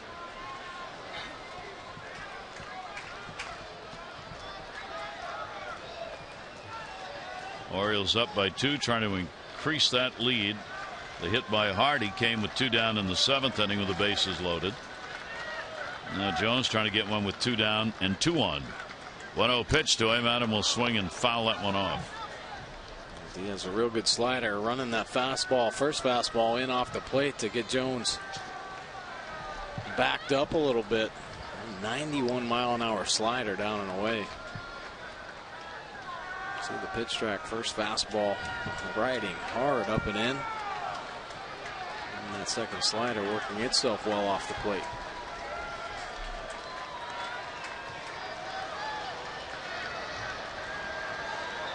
Runners off first and second. Diaz with a 1-1 delivery. 1-2 on Adam.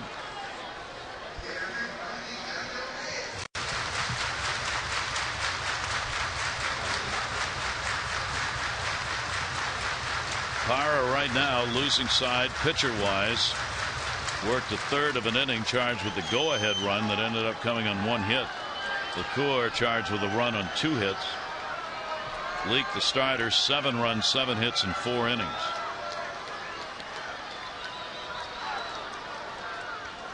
Here's the 1-2 delivery and foul back. Tillman left the ball game with a lead, giving up 3 runs, 5 hits over 6, but non-decision with the comeback. Brock charged with 4 runs, 3 hits in 2/3 of an inning, and making Tommy Hunter the Orioles pitcher of record. He's worked an inning and a third, given up a couple of hits.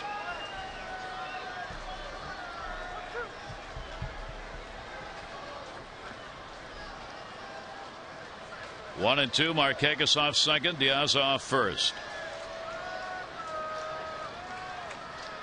Here's the 1-2 delivery again. Shattered bat, ground ball, goes to third. Play will go to first, and Frazier gets the out, and no runs, 1 hit, no errors, 2 are left on. It is a save situation. So the Oriole closer, Zach Britton's on his way in.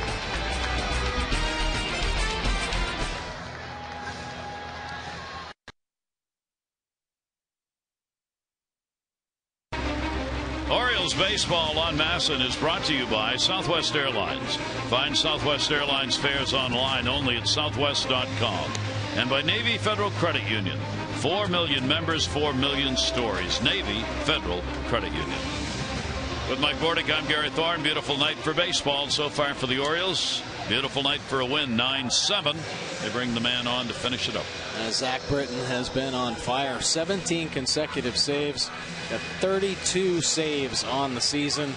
Done primarily with the fastball. 92% of the time it is a power sinking fastball. 1.87 earned run average. See his saves, 32 out of 35.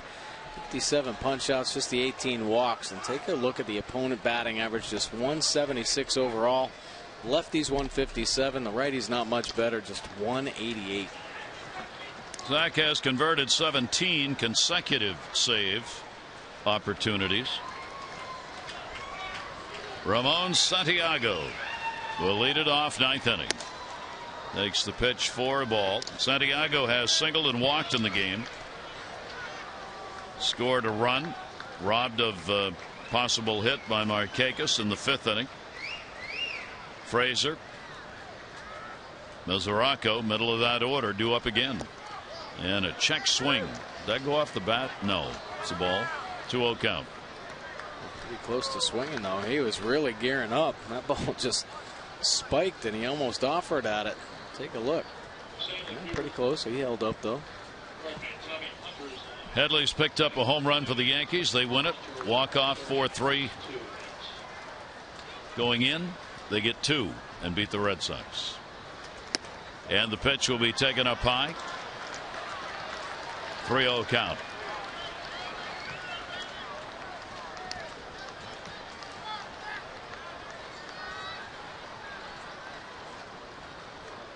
Right back in the zone. All you got to do is Zach Britton's fastball. It moves so much when it gets to the zone. Just try to throw it down the middle and let it work. He does there, and it is in. A 3-ball, 1-strike count on Santiago.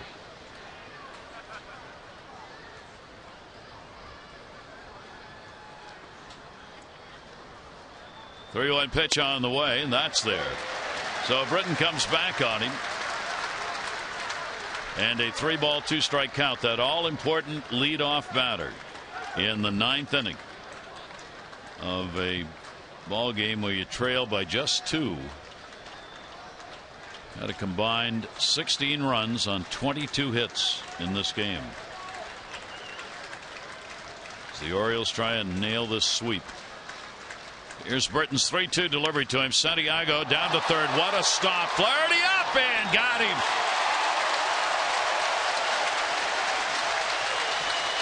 Boy, that's about as good as you get. Take a look at the Orioles bench. Steve Pearce, David Lowe. They become fans, clapping a little bit for Ryan Flaherty. This is just all reaction. You see his feet off the ground, boom, they get back down. Just a quick reaction play. You become a goalie.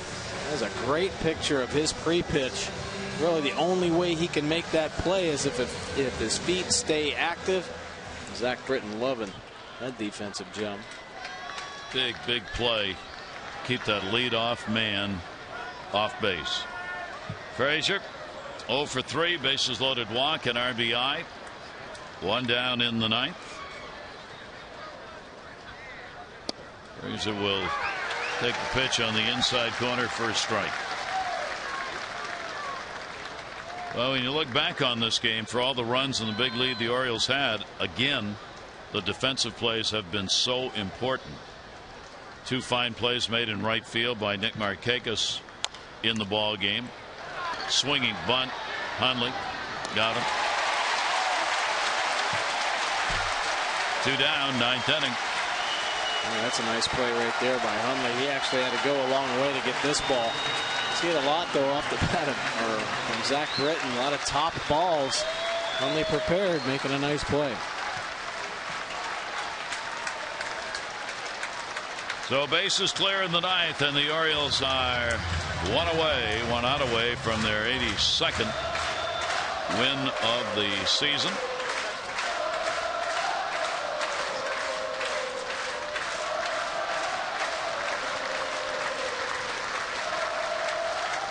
Trying to get to 25 games above 500 with a victory here tonight. Zoracco, big series, big ball game for him. 4 RBIs, sac fly, home run, and a double for 2 RBIs. He's had 3 hits in the ball game, 3 for 3 and a sac fly. Check swing, 1 around. No argument. My goodness, 97 miles an hour. Just disappears now. There's Orozco. He's seeing the ball very well. 3 hits in this ball game, a home run. No chance on that pitch. Here's the 0-2 delivery. An overzealous fastball. Goes a little wide there. 1 ball, 2 strike count.